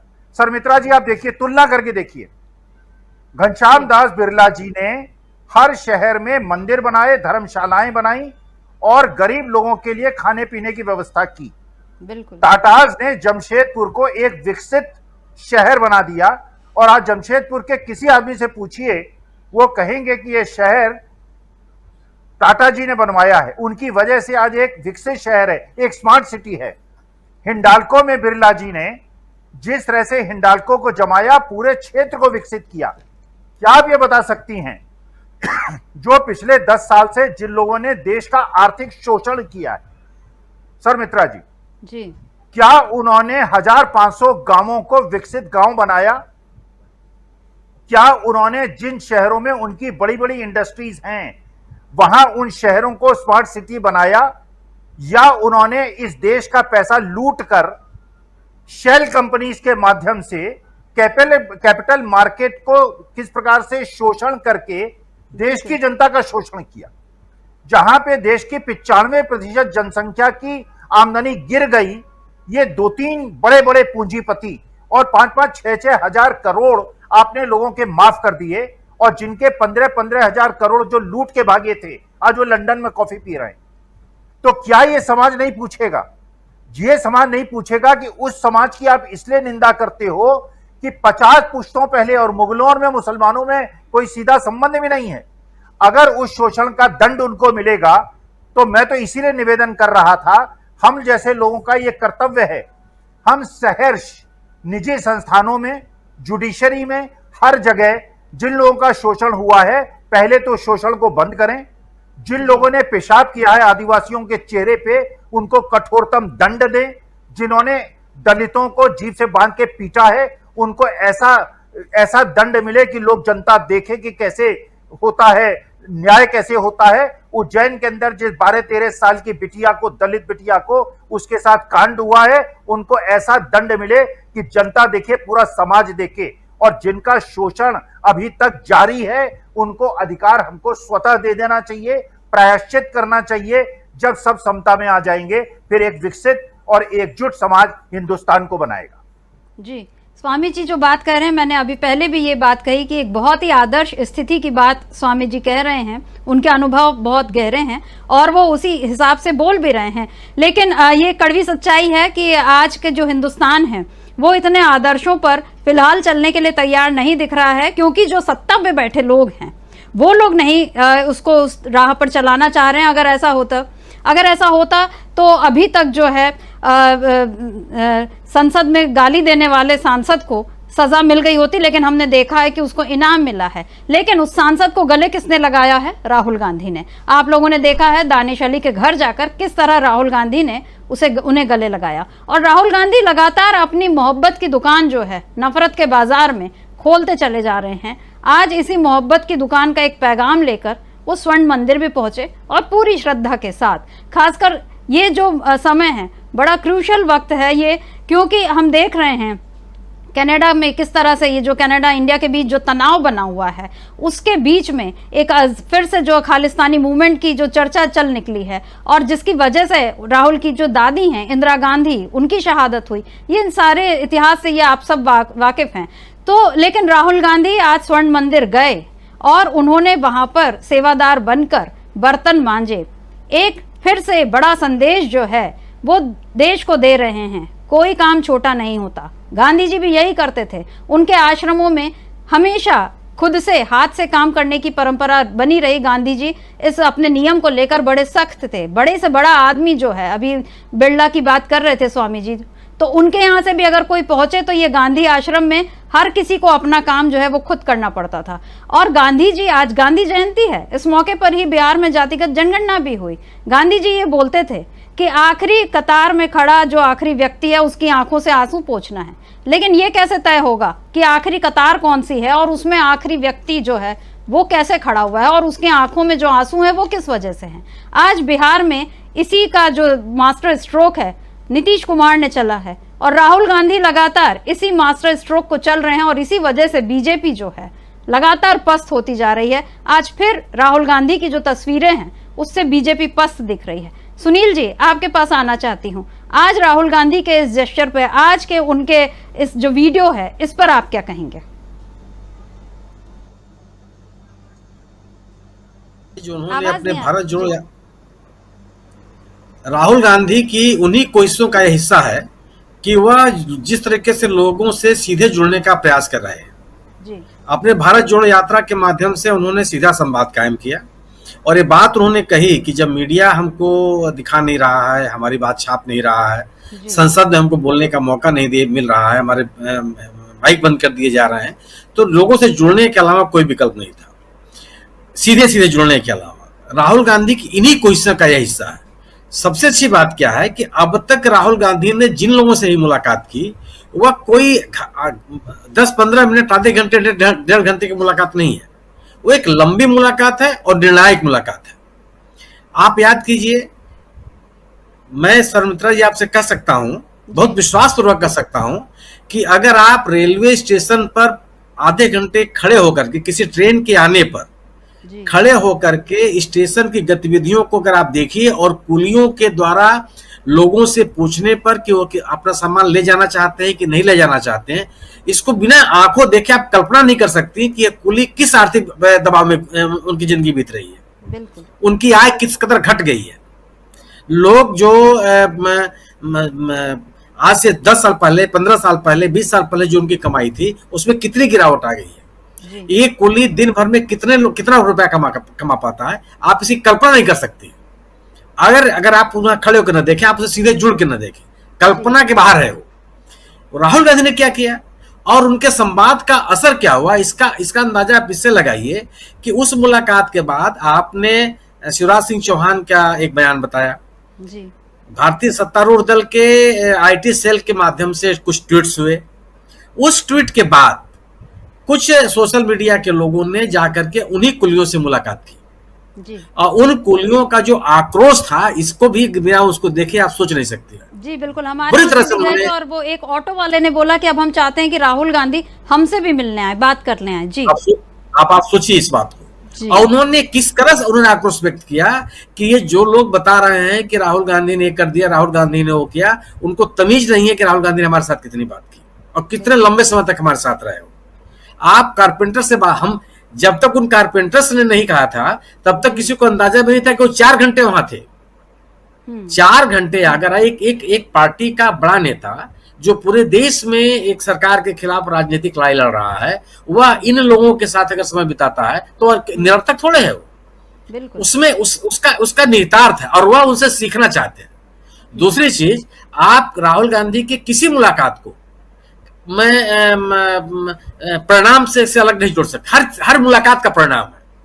आप देखिए, जब उन्होंने राहुल गांधी ने कर्नाटक के चुनाव में डिलीवरी बॉय से मुलाकात की, जो उनके साथ स्कूटर बैठ के गए, उनके साथ नाश्ता किए और छोटे अच्छा खासा समय दिया। परिणाम क्या हुआ? राजस्थान की सरकार ने और कर्नाटक में यह सरकार आते ही, कांग्रेस की सरकार आते ही, इन डिलीवरी बॉय चाहूंगी ये एक वीडियो दिख रहा है जी। जी सुनील जी, आप बोलिए। अब इस व्यक्ति के चेहरे को आप पढ़ लिया बस जी। आप इसकी बात को मत सुनिए, आप एकदम म्यूट करके देखिए और ये जो व्यक्ति आपके संवाददाता से बात कर रहा है, इसके चेहरे को पढ़ लीजिए। कि उस व्यक्ति के मन में कितना हर्ष कितना है कि उस व्यक्ति से मिलने के बाद उसके मन में किस तरह का सुरक्षा भाव है। राहुल गांधी प्रधानमंत्री नहीं। बाइट भी सुन लेते हैं जी। सो आ करके कहा कि चलो फर्नीचर का आप लोग काम करते हैं, सब बायोडाटा लिया, पूछा हम लोगों से कि आप लोग क्या नाम है, हम कहा मेरा नाम दिनेश्वर शर्मा है। फिर हमसे गले मिले, सब कुछ किए। हाँ, इसके बाद में क्या किए तो आए तो फिर वो लकड़ी उकड़ी का जो था ना सामान, वो टेबल जो था कुर्सी, तो उसमें अपना वो बनाना चालू किए, आरी चलाए, जाली मशीन चलाए, रंदा चलाए, है कि नहीं, कटर मशीन चलाए, और बहुत बढ़िया बाकायदे वो अपना गिल्लू उल्लू लगा करके कील उल ठोके, यानी कुर्सी और टेबल बच्चे का, हाँ बिल्कुल, हाँ पालिश उलिश सारे वो किए। तो वही सारा चीज़ वो किए अपना और अपना दिखाए सब। यहाँ फिर कहा कि चाय पीजिएगा सर, तो बोला कि चाय भी पीऊँगा। फिर लोकल चाय यहाँ का मंडी का, हाँ नहीं उसको ले, यही लोकल चाय जो हम लोग पीते हैं मंडी में, वही चाय पिए। फिर कुछ देर के बाद काम किए, फिर पसीना देके छूटे। हम कहा भूख लग गया होगा, इसलिए 4 घंटे लगा दिए हैं। फिर जब तक तैयार नहीं हुआ तो फिर जा कर के वो लंच लाए, तो यही होटल से, ढाबा से, तो वही जो चलता है यहाँ ढाबा का लोकल रोटी, साथ में लंच किए, और लंच करने के बाद फिर काम किए, फिर पॉलिश किए। इसके बाद वो बाकायदे सो गए। बहुत ढंग से बात किया, सबको पूछा जो मोदी जी ने विश्वकर्मा वाला वो किया, इससे आपको लाभ मिला? तो हमने कहा अभी तक तो शहर जमीन पर नहीं आया है, बाकी आप कैसे क्या होगा तो वही लोग बताएंगे। तो आप सुन रहे थे कि किस तरह से ये बढ़ई लोगों के बीच जब राहुल गांधी गए तो उन्होंने कितनी सहजता से वहां पर उनके साथ काम किया, कील ठोकी। सबसे बड़ी बात यह है जो उन्होंने बताई कि वो कील ठोकी, लोकल चाय पी, और वहीं ढाबे का खाना भी खाया। सुनील जी, राहुल गांधी के इस जननायक वाले रूप पर ही अभी आप बता रहे थे, और उस बात से मुझे यही लगा कि एक जो चाहे कुली लोगों के बीच वो पहुंच रहे हैं, चाहे सब्जी वाले, रामेश्वर के अभी हमने वो देखा था कि कितनी सहजता से वो मिले थे, और इन लोगों के चेहरे पर एक जो आत्मविश्वास, एक खुशी दिख रही है, जो अभी ये पिछले 10 सालों में, और मैं कहूँ कि लॉकडाउन के बाद, नोटबंदी की एक जो मार पड़ी और लॉकडाउन के बाद जो इस तबके की रोजी रोटी पर जो असर पड़ा है, उससे जो इन लोगों के चेहरे की हंसी खुशी जो गायब हो गई थी, और इनके बीच इनका जो आत्मविश्वास था वो गायब हो चुका था, उसको राहुल गांधी लौटा रहे हैं। आप क्या कहेंगे इस बारे में सुनील जी? मैं आपसे ही बात करना चाहता हूं। आप दो चीजें, इस शर्मा जी से राहुल गांधी की मुलाकात हुई, बिल्कुल, शर्मा जी का कहना है कि जो भी काम उन्होंने किया परफेक्ट किया, ये आपने पूरी बात सुन ली। हरियाणा में उन्होंने महिलाओं से धान रोपती हुई महिलाओं के बीच में रहे, और पूरे के पूरे खेत में धान रोपा, पूरे खेत को ट्रैक्टर से तैयार किया अगली रोपाई के लिए। ठीक, हमको आपको नहीं पता, अगर वो महिलाओं ने नहीं बताई होती। 2 उदाहरण है आपके सामने। प्रधानमंत्री जी ने प्रयागराज में पिछले कुंभ के दौरान 5 जो सफाई कर्मी हैं उनके पैर धोए थे। आपसे मैं आग्रह करूंगा कि आप अपने ही संवाददाता को भेजिए कि उन 5 सफाई कर्मियों का क्या हुआ जी, उनके साथ आज उनकी स्थिति क्या है। अब सुनवा दीजिए उसको भी। एक बात जो सुन ली हम लोगों ने, उन जो महिला किसानों में से एक महिला किसान ने उनसे ये कहा कि मुझको शाम होने के बाद मुझे दिखाई नहीं पड़ता, और मैं इतने दिल्ली से इतने नजदीक होने के बावजूद मैं अपना इलाज नहीं करा पा रही जी। यह बात तो अपनी एमपी से कर सकती थी, यह बात तो अपने सांसद विधायक से कर सकती थी, वह यह बात अपने क्षेत्र पंचायत प्रतिनिधि से कर सकती थी, लेकिन उसने राहुल गांधी से उसकी मुलाकात थी और उसने बड़े आसानी से कर दिया। इस बात को राहुल गांधी सुन करके चले जाते, लेकिन उस महिला ने क्या, उस महिला के आकर के दिल्ली में बताया, सोनिया गांधी को बताया। अगर वो सोनिया गांधी को न बताती तो कांग्रेस ने इसको ट्वीट नहीं किया, राहुल गांधी ने इसको ट्वीट नहीं किया, वहां अन्य किसी नेता ने ट्वीट नहीं किया। उस महिला ने स्वयं राहुल गांधी से बताया, सोनिया जी से बताया कि मैंने इनसे अपनी बात बताई, और दूसरे दिन कुछ लोग मेरे पास आए और हमको आंख के अस्पताल में ले गए।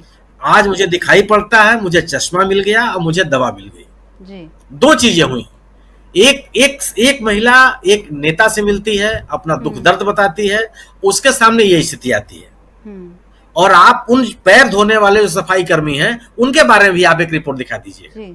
उन्हीं महिलाओं में से सबने कहा कि हम दिल्ली से 50 किलोमीटर दूर रहते हैं, लेकिन आज तक हमने दिल्ली नहीं देखी।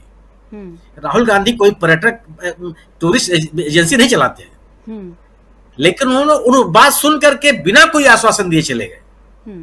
और वो महिलाएं आई, उनको पूरा उन्होंने दिल्ली घुमाया, अपने घर में बुलाया और उनसे बात की। इस बात का भी इस बात की भी जानकारी उन महिलाओं ने नहीं दी, किसी और ने नहीं दी। सवाल इस बात का है कि जब आप लोगों से जुड़ते हैं, आपके पास कोई फीडबैक आता है, उसके आधार पर जो कार्रवाई करते हैं, पब्लिक कनेक्ट हुआ है। बने रहिए, परिचर्चा अभी जारी है। वीडियो को लाइक और शेयर कर दीजिए और चैनल को सब्सक्राइब कर लीजिए। आइए आगे सुनते हैं इस परिचर्चा। आप अपने में सुधार करते हैं। उन डिलीवरी बॉय से मिलने के बाद, नहीं कर रहा था, उन डिलीवरी बॉय से मिलने के बाद राजस्थान की सरकार ने उनको इंश्योरेंस की सुविधा दी और कर्नाटक की सरकार ने सत्ता में आते ही वो एक कानून बनाया कि आप इनको इंश्योरेंस देंगे। उसमें वो कंपनियां ही भागीदार होंगी जिनके लिए वो काम करते हैं। सवाल, अगर आप मिलते नहीं है तो आप लोगों की समस्याओं को जान नहीं सकते। आप याद कीजिए कि उसी कर्नाटक में राहुल गांधी ने महिलाओं के बस में सवार हुए थे वो, हाँ। और महिलाओं की सीट पर बैठ करके यात्रा की थी जी। उनसे क्या बात किया था, हम सुन पाए ना आप सुन पाई, किसी कहीं रिपोर्ट नहीं आई, राहुल गांधी ने कहीं ट्वीट भी नहीं किया। कर्नाटक की सरकार सत्ता में आती है और ये कहती है कि जो कामगार महिलाएं हैं इनको हम फ्री परिवहन की सुविधा देंगे। इससे कर्नाटक सरकार का राजस्व नहीं घट जाएगा। ये नहीं होगा कि आपको इतना पैसा नहीं मिला कि आप अपनी योजनाओं को लागू नहीं कर सकते। आपने इन सुविधाओं से सीढ़ी के अंतिम पायदान पर बैठी हुई महिलाओं को एक ताकत दी कि वो कोशिश करके दूर तक जाकर के अपने रोजगार के अवसर खोज सकती हैं जहां उनको रोजगार मिलने की संभावना हो। और उनकी जो एक न्यूनतम आय होगी, उस न्यूनतम आय में भी कम से कम परिवहन का खर्च नहीं होगा। अगर वो खर्च करेंगे तो अपने ऊपर खर्च करेंगे और सरकार इस बात को उनको आश्वस्त करती है। सवाल है कि अगर आप किसी से मिलते हैं और उनके लिए कुछ करते हैं, यह पब्लिक कनेक्ट है। और यही पब्लिक कनेक्ट जो है राहुल गांधी के लिए लोगों को चिलचिलाती धूप में खड़ा होने के लिए मजबूर करती है, कड़ाके की ठंड में खड़ा होने के लिए मजबूर करती है और बर्फबारी को सुनने के लिए लोगों को आग्रह करती है कि आप उनको तक पहुंचे और उनकी बात को सुने। यह एक तरह की राजनीति, यही काम किया राहुल गांधी ने यहाँ स्वर्ण मंदिर में। स्वर्ण मंदिर में अमीर गरीब का कोई भेद नहीं है। आप भी गई होंगी, मैं भी गया। वहां बड़ा से बड़ा आप जो व्यक्ति जूते के में सफाई कर रहा है उसके बारे में आपको पता नहीं होता कि ये आदमी 1000 रुपए का मालिक है कि 100 करोड़ रुपए का मालिक है, और वो जूता साफ करता रहता। एक संस्कार है वहां का। और अगर आप उस संस्कार के साथ अपने आप को जोड़ने के लिए तैयार हैं, आप उस आरोप से अपने आप को निकालने के लिए तैयार हैं कि आप चांदी के चम्मच लेके पैदा हुए हैं, तो जनता के बीच में अपनी विश्वसनीयता आप कायम करते हैं। राहुल गांधी ने यही विश्वसनीयता कायम की और इस विश्वसनीयता को कायम करके इस सरकार के खिलाफ एक बड़ा राजनीतिक माहौल बनाया। आज कोई ये नहीं पूछने वाला है कि आखिर विपक्ष कहाँ है। यह सवाल कितने सालों तक पूछा जाता रहा। आज कोई बात लगे हैं विपक्ष के नाम, क्यों घबराने लगे? सवाल यही हुआ ना। ये सवाल सालों साल पूछे जाते रहे हैं कि विपक्ष कहाँ है। कितने लोगों ने पूछा, आज एक आदमी नहीं मिलता पूछने वाला कि विपक्ष कहाँ है। आज तो लोग चाहते हैं कि विपक्ष अपने घर में बैठ जाए और विपक्ष घर में बैठने के लिए तैयार नहीं है। तो एक इस तरह, और सबसे बड़ी चीज होती है विश्वसनीयता की। राहुल गांधी ने सबसे बड़ा सवाल यही किया कि जिस विपक्ष को सुनियोजित तरीके से, संस्थागत तरीके से, संगठनात्मक तरीके से अविश्वसनीय बनाने का प्रयास किया गया था, उस पूरे के पूरे विपक्ष को विश्वसनीय बना दिया लोगों के बीच में। मतलब ये काम एक बार ये बोल सकते हैं कि बीजेपी के 10 सालों के पूरे एजेंडे को राहुल गांधी ने अपने कुछ कामों से बिल्कुल ध्वस्त कर दिया। भारत जोड़ो यात्रा में जो वो जिस तरह से लोगों से मिले, लोगों से कनेक्ट हुए, जो अभी आप पब्लिक कनेक्ट की बात कर रहे हैं, और उनकी ये यात्रा अब भी जारी है। हो सकता है कि अभी आने वाले कुछ दिनों में हमको राहुल गांधी की आज की इस अमृतसर की यात्रा का भी पूरा वीडियो देखने मिले। लेकिन संजय जी, आपके पास आना चाहूंगी, आज के राहुल गांधी के इस वीडियो पर, स्वर्ण मंदिर में उनकी इस सेवा पर आप क्या कहेंगे? सुनील जी कह रहे हैं कि राहुल गांधी जो हैं वो सही अर्थों में जननेता बन रहे हैं, पब्लिक कनेक्ट कर रहे हैं। बेंगलोर से लेकर आज स्वर्ण मंदिर तक हम राहुल गांधी की यही राजनीति देख रहे हैं। इस मुहावरे को ध्वस्त करना क्या अब बीजेपी के लिए पॉसिबल हो गया है? चांदी के चम्मच मुंह में लेकर पैदा होने वाले जो एक आरोप है उसको राहुल गांधी ने अब पूरी तरह तोड़ दिया है। अब क्या करेगी बीजेपी? हाँ, बीजेपी का मुझे तो भविष्य काफी खराब नजर आ रहा है। और अभी आपने कहा 100 बातों की एक बात, तो 100 बातों की एक बात यही है कि भाजपा ने 10 साल में अपना जो नुकसान किया है सो तो किया ही है। राहुल गांधी ने उसकी बढ़िया व्यवस्था की। तो मैं नहीं कहता मानता कि सिर्फ राहुल गांधी ने ही की है, भाजपा ने अपने कर्म उसके कम नहीं थे और वो भी पर्याप्त था।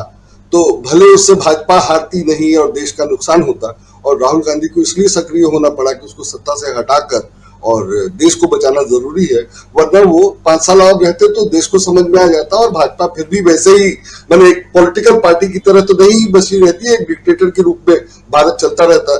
तो लेकिन अगर मैं शुरुआत इससे करूं कि 1947 में भारत और पाकिस्तान एक साथ आजाद हुआ और भारत में जो राजनीतिक व्यवस्था रही और पाकिस्तान में जो राजनीतिक व्यवस्था कर रही, दोनों को देख लीजिए और दोनों का अंतर देख लीजिए, बहुत क्लियर है। तो उसमें कुछ बहुत बताने के लिए तो है नहीं, लेकिन उसमें संघ परिवार जिस तरह सत्ता पे काबिज हुआ, जो विरोध करता रहा कांग्रेस का, वो तो अपनी जगह है, ठीक है, विपक्ष की एक भूमिका थी, वो करता रहा, मुझे उसमें कोई दिक्कत नहीं है। लेकिन जिस तरह झूठ सच बोलकर मोदी जी सरकार में आए और संघ परिवार ने ये सब होने दिया और अभी तक 10 साल तक होने दे रहा है, उसमें ये लगने लगा है या ये बताया जाने लगा है या समझाया जाने लगा है कि डिक्टेटरशिप या तानाशाही जरूरी होती है, लोग मानते नहीं है, मुफ्त की रेवड़ी बुरी है, वगैरह वगैरह तमाम अलोकतांत्रिक चीजें, लोकतंत्र विरोधी चीजों को जायज और सही बताने की कोशिश की जाने लगी थी।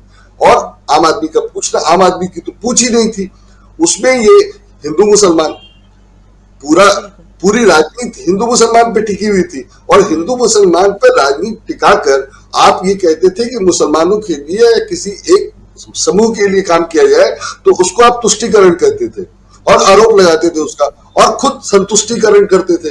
तो तुष्टिकरण और संतुष्टिकरण हिंदी के 2 शब्द हैं, दोनों में बहुत ज्यादा अंतर नहीं है, लेकिन आपने एक को खराब और एक को अच्छा बना दिया।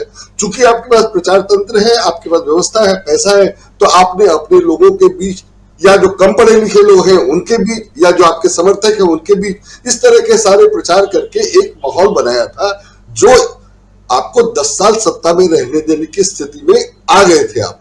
लेकिन तब भी तो आप जनहित की बात करते और अपना फ्यूचर भी देखते। लेकिन मुझे या शायद किसी को नहीं लगेगा कि भाजपा का पिछला 10 साल का शासन ऐसा था कि वो सत्ता में बनी रहे और उसको लोग पसंद करें और वोट दे दें। मैंने राहुल गांधी जो विरोध कर रहे हैं वो तो जैसा हम लोगों ने अभी बात की कि पहले लोग पूछते थे विपक्ष कहाँ है वगैरह, वो तो राहुल गांधी को मुझे लगता है कि विपक्ष की भूमिका में बहुत मजबूरी में आना पड़ा। और मैं पहले भी कहता था कि राहुल गांधी की जिम्मेदारी नहीं है कि वो देश को विपक्ष दे और किसी की भी क्यों होनी चाहिए। तो अगर जनता ने चुना है तो जनता को भुगतना था और जनता आगे हरा सकती है उनको। लेकिन जब ये स्थिति बन गई कि वो अपने मन में एकदम मन की बात करने लगे और देश का नुकसान होने लगा, तो राहुल गांधी को ये बताने के लिए आगे आना पड़ा कि वो कर क्या रहे हैं। और ये सब बताने में राहुल गांधी जिस ढंग से सक्षम है या जो तरीके चुन रहे हैं, जब जो काम कर रहे हैं, जब जिस मौके पर जैसे हिट कर रहे हैं, वो सब बहुत ही अच्छी प्लानिंग और पॉलिटिक्स का नतीजा है। अब जैसे देखिए ये गुरुद्वारा जाना, बात हिंदुत्व की करते हैं आप, हिंदुत्व की कुछ अच्छाइयां तो बताइए ना। हम सब लोग हिंदुत्व के बारे में जानते हैं, हम सब लोग मंदिर गए हैं, हम सब लोग बचपन से पूजा करते रहे हैं जिसमें, लेकिन आप उसकी अच्छाइयां बताइए ना। अच्छाइयां तो वहां है जो लोग सबको खाना खिलाते हैं। अपने एक लेख में बताई है, बाद में उन्होंने ट्वीट भी किया। हाँ बिल्कुल, हाँ वो लेख भी बिल्कुल, वो लेख भी राहुल गांधी ही लिख रहे हैं। बिल्कुल, वो लेख भी राहुल गांधी लिख रहे हैं, वैसा लेख किसी और ने नहीं लिखा। और हिंदी के ज्यादातर अखबारों ने उसको छापा नहीं, हिंदी के ज्यादातर अखबारों ने छापा। वो टेलीग्राफ में पढ़ा है तो मैंने उसको देखा कि टेलीग्राफ में उसकी चर्चा है। तो वो भी काम राहुल गांधी कर रहे हैं। जहां तक ये जनसेवा की बात है, और आज जब दलित और पिछड़ों के आरक्षण और गिनती और उसके अनुसार सुविधा देने की बात आ रही है, तो राहुल गांधी ये बताने की कोशिश कर रहे हैं कि जन्म के आधार पर या जाति के आधार पर काम करने की कोई जरूरत नहीं है। हर कोई बर्तन धो सकता है, हर कोई नाली की सफाई कर सकता है और हर किसी को करना चाहिए, सबका अपना अपना काम है। तो यही बताने के लिए वो गए, ये मंदिर में नहीं बताया जा सकता है, इसलिए उनको अमृतसर गुरुद्वारे में जाना पड़ा। और गुरुद्वारे में जूता तो हर जगह, हर पूजा स्थल में लोग बाहर खोल के जाते हैं, लेकिन गुरुद्वारे में जूता रखने की जो व्यवस्था होती है वो और जगह क्यों नहीं होती है। और गुरुद्वारे में जो जूता लेता है वो कैसा भी आदमी हो, मैंने अभी सुनील जी ने कहा कि 100,000 का आदमी है कि 1000 करोड़ का नहीं पता होता है। मैंने देखा और जब मैंने उसको जूता दिया तो वो जूता हाथ में ऐसे लेकर गया। और मेरे लिए ये इंपॉर्टेंट इसलिए था कि जब मैं कॉलेज में पढ़ता था तो मैंने देखा कि लड़कियां किताब ऐसे उठा के चलती थी, ऐसे लेके चलती थी, और लड़के ऐसे टांग के चलते थे। तो मैंने किसी से पूछा कि ऐसा क्यों होता है कि ज्यादातर लड़कियां किताब ऐसे लेके चलती है और ज्यादातर लड़के का किताब झोले में ऐसे टंगा होता है। किताब बैग में हो या ना हो, लड़कियों के पास ऐसे होता है, लड़कों के पास ऐसे होता है। तो बताया गया कि लड़कों को टूल्स उठाने की आदत होती है, उनके पास औजार होते हैं और वो झोला उठा के चलते हैं, तो वो झोले की तरह चलते हैं। लड़कियां बच्चे लेके चलती है, तो जिसको लेके चलती है वो संभाल के चलती है। तो ये ऐसे उठाने और ऐसे उठाने का फर्क है। और उसमें उठाने की बात से याद आया कि हमारे भी साहब जो हैं वो कई बार ये बोल चुके हैं कि झोला उठा के चला जाऊंगा। और अभी आपको यही रोकती हूँ संजय जी, विजय जी के आपके पास आना चाहूंगी। झोला उठा के चलने की बात अब तो वो भी एक मुहावरा ही बन गया है और उस पर काफी मजाक उड़ चुका है। और अब हम ये देख रहे हैं कि राहुल गांधी जो हैं अब ये स्वर्ण मंदिर जाकर अब ये बता रहे हैं कि कोई काम छोटा बड़ा नहीं और वो सब कामों को बराबरी से इज्जत देना जा रहे हैं। ये जो दांव है आज राहुल गांधी का, ये किस तरह अब बीजेपी पर भारी साबित हो सकता है, इसका क्या संदेश निकलेगा, आपसे समझना चाहती हूँ। Close in comment. Rahul Gandhi का जो आज का दांव है स्वर्ण मंदिर जाकर सेवा करने का, जी, ये भारत जोड़ो यात्रा का ही एक तरह से प्रसार है, उसी का एक्सटेंशन है, उसी के क्रम में ये कार्रवाइयां चल रही हैं। मैं इस बात को स्वरूप में देखता हूं कि 2014 में जब भारतीय जनता पार्टी आई तो आप इनके अहंकारी बयानों को याद कीजिए। तब उस समय अमित शाह जी ने कहा था कि बीजेपी 50 साल राज करेगी। उन्होंने उससे भी योजनाएं बनाई, तो 2022 में सबको मकान देंगे, फिर उसको 2027 कहा, अब 2047 कह रहे हैं। ये इरादा उनके दिमाग में था। फिर आया कांग्रेस मुक्त भारत, कि कांग्रेस मुक्त भारत रहेगा मतलब कांग्रेस पार्टी रहेगी ही नहीं। बाद में जेपी नड्डा ने बिहार में जाके कहा कि नहीं, विपक्ष मुक्त भारत, कि छोटी छोटी पार्टियां खत्म हो जाएंगी।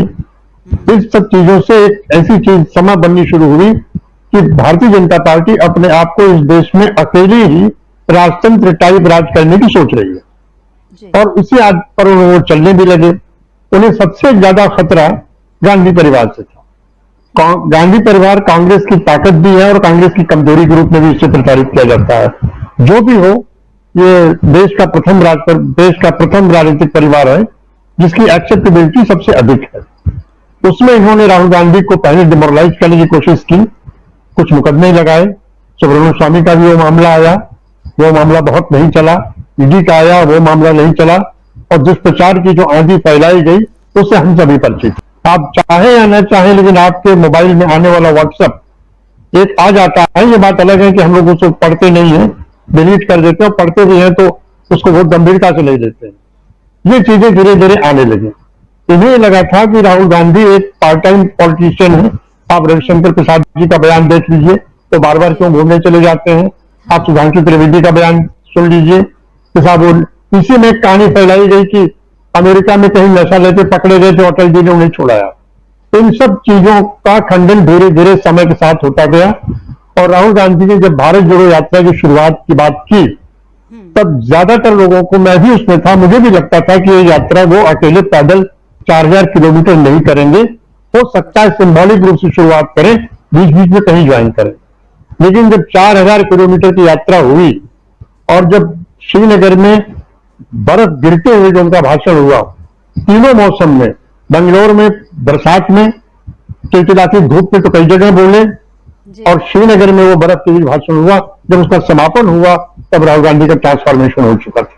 ये बिल्कुल उसी तरह की यात्रा है जिस तरह से गोखले ने गांधी जी को कहा था कि आप पहले देश का भ्रमण करिए। तो देश का भ्रमण करने के लिए निकले और 1 साल बिल्कुल चुप रहे, गांव गांव गए। फिर उनका जो जनसंपर्क चला उसने देश की दशा और दिशा दोनों बदल दी। राहुल गांधी के साथ यही हो रहा है। भारतीय जनता पार्टी की सबसे बड़ी दिक्कत फिलहाल ये है कि पिछले 10 सालों में इनकी किसी भी फील्ड में कोई उपलब्धि नहीं है। आर्थिक फील्ड में कोई उपलब्धि नहीं है, सामाजिक फील्ड में कोई उपलब्धि नहीं। ले दे के एक ही उपलब्धि है जिसको ये उपलब्धि कहते हैं, वो है अयोध्या में बनने वाला राम मंदिर। राम मंदिर के जमीन पर विवाद था, मुकदमा जमीन का था। जमीन जिस दिन ट्रस्ट को मिल गई उसके बाद से मंदिर बनना ही था, चाहे भारतीय जनता पार्टी की सरकार होती या कांग्रेस की सरकार होती या किसी तीसरे मोर्चे की सरकार होती, जो भी सरकार होती, का विवाद जैसे हल कर दिया तो बनना ही था। अब ये उसी को लेकर आ रहे हैं। दूसरे, इनको ये उम्मीद थी कि इलेक्शन के ठीक पहले हिंदू मुस्लिम, जिसे जर्नलिज्म कहा जाता है, और अंध राष्ट्रवाद, वो एक मामला उठा देंगे जिससे लोगों का मूड बदल जाएगा। लेकिन जो आपने अभी अपने को लगाया है कि बीजेपी चित्त हो गई है, तो निश्चित रूप से बिहार का जो आज जाति जनगणना के आंकड़े आए हैं, इसका प्रभाव बहुत दूरगामी होगा। भारतीय जनता पार्टी मंडल और मंडलवाद से, मतलब ओबीसी के कार्ड से हमेशा असहज महसूस करती रही है। इसीलिए जिस दिन मंडल कमीशन की रिपोर्ट जारी हुई थी, उसके बाद ही सरकार से समर्थन दिया गया और राम जन्मभूमि आंदोलन शुरू कर दिया गया। इसका परिणाम बहुत अच्छा नहीं हुआ। लंबे समय तक देश में हिंसक वातावरण बना रहा। बॉम्बे ब्लास्ट की घटना होगी, उसके बाद आतंकवाद में चले गए। अब फिर देश के खालिस्तान एक आंदोलन के नाम पर उठाया जा रहा है। कनाडा में जो हुआ बहुत अच्छा नहीं हुआ, बहुत बुरा हुआ। लेकिन इस चीज को शांत करने के बजाय बार बार खालिस्तान, 700 किसान, जो 750 किसान सीमा पर मर गए अपने मांगों को लेकर, उन्हें खालिस्तानी कहा गया। जिन्होंने उसको फंडिंग की, बाहर से चंदे दिए, उनको भी खालिस्तानी कहा गया। तो सीधी सी बात है कि आप खुद को साफ रख रहे हो, बाकी सबको आप कह दे रहे हैं। अभी संजय जी ने बहुत सही बात कही कि हिंदुत्व आखिर क्या है, आप बताइए हिंदुत्व क्या है, वो नहीं बताएंगे। लेकिन आप बिल्कुल रूप से जो आज ये घटना हुई है, बिहार की जो घटना हुई है, इसका बहुत दूरगामी प्रभाव पड़ेगा। और राहुल गांधी ने फिलहाल भारतीय जनता पार्टी के जो मुद्दे थे वो सब ले लिए हैं। पहले ये होता था कि मुद्दे वो तय करते थे, हम डिफेंस में आते थे। जब वो पूछते थे कि साहब महात्मा गांधी ने भगत सिंह की फांसी रोकने के लिए क्या प्रयास किया, तो इधर से बचाव होता था कि नहीं महात्मा गांधी ने ये नहीं किया। उस समय कोई नहीं ये पूछता था कि सावरकर ने क्या किया। सावरकर तो अंग्रेजों के ज्यादा कृपा पात्र थे, उनके पेंशन पर थे, उनके बेहतर संबंध अंग्रेजों से थे, तो उन्होंने क्या किया। और एक भी लेख आरएसएस और सावरकर का भगत सिंह के पक्ष में नहीं है। इससे साफ साफ लगता है कि भारतीय जनता पार्टी इस समय कंफ्यूजन में है, भ्रम में है। और जैसे राज्यों की स्थिति आप देख रहे हैं, राजस्थान, मध्य प्रदेश, छत्तीसगढ़, इवन तेलंगाना में भी, मिजोरम की तो बात ही मत कीजिए, वो तो वहां अलग ही स्थिति है। आने वाला चुनाव बहुत कुछ साबित कर देगा जी। तो आने वाला चुनाव जो है, भारतीय जनता पार्टी बिल्कुल ही इस समय समझ नहीं पा। जी विजय जी, तो आने वाला चुनाव जो है ये बीजेपी पर भारी पड़ने वाला है। छत्तीसगढ़, मध्य प्रदेश, राजस्थान, तेलंगाना, मिजोरम, हर जगह जो है बीजेपी की हालत पस्त दिख रही है। और खासकर इन जो अभी शुरू के जो 4 राज्य जो हैं, उसमें तो राहुल गांधी ने बाकायदा ऐलान कर दिया है, बोल दिया है, भरे मंच से उन्होंने कहा है कि हम इन 4 राज्यों में जीत रहे हैं। राहुल गांधी का ये आत्मविश्वास जो है वो उनकी अपनी मेहनत से अर्जित किया हुआ है। और दूसरी ओर हम ये देख रहे हैं दोस्तों कि मोदी जो हैं बदहवास से दिखाई दे रहे हैं। उन्हें नहीं मालूम कि अब वो उनकी सत्ता कैसे बचेगी। इसलिए जैसे अभी हमारे पैनलिस्ट ने बताया अभी कि अब वो 2047 की बात करने लगे हैं। तो जिसको जो घमंड जो अभी तक वो इंडिया पर थोपते हैं घमंडिया बोलकर, लेकिन असली घमंड जो है वो बीजेपी का दिख रहा है, जिसने शुरू से ये मान लिया कि अब हम 50 साल इस देश से हम कहीं नहीं जाने वाले। लेकिन आज जो है बिहार में जो हुआ, जातिगत जनगणना के जो आंकड़े जारी हुए, इसके बाद राहुल गांधी के शब्दों में एक्सरे करने की ओर जो है इंडिया ने कदम बढ़ा लिया है। अब राहुल गांधी आज स्वर्ण मंदिर पहुंच चुके हैं और उन्होंने वहां से भी एक बड़ा मैसेज जो है बीजेपी के लिए दे दिया है कि अब उसकी हिंदुत्व की राजनीति और वो जो तमाम अंधराष्ट्रवाद का खेल जो खेलना चाहती है वो अब ज्यादा दिन चलने वाला नहीं है। ये राहुल गांधी के कामों से जाहिर हो रहा है। तो बहुत बहुत शुक्रिया आप सभी दोस्तों का जो आज इस कार्यक्रम में हमारे साथ जुड़े और बने रहिए। परिचर्चा अभी जारी है। वीडियो को लाइक और शेयर कर दीजिए और चैनल को सब्सक्राइब कर लीजिए। आइए आगे सुनते हैं इस परिचर्चा। आशा है ये कार्यक्रम आपको पसंद आया होगा। इस वीडियो को ज़्यादा से ज़्यादा शेयर करें, लाइक करें और कमेंट करके बताएं आपकी राय क्या है। और अगर आपने हमारा यूट्यूब चैनल अभी तक सब्सक्राइब नहीं किया है तो तुरंत इसको सब्सक्राइब कर लीजिए और बेल आइकन भी दबा दीजिएगा ताकि अगली जब वीडियो अपलोड हो तो आपके पास इसका नोटिफिकेशन पहुंच सके। और अगर आपने हमारा फेसबुक पेज फॉलो नहीं किया है, फेसबुक पेज को भी फॉलो करें। धन्यवाद।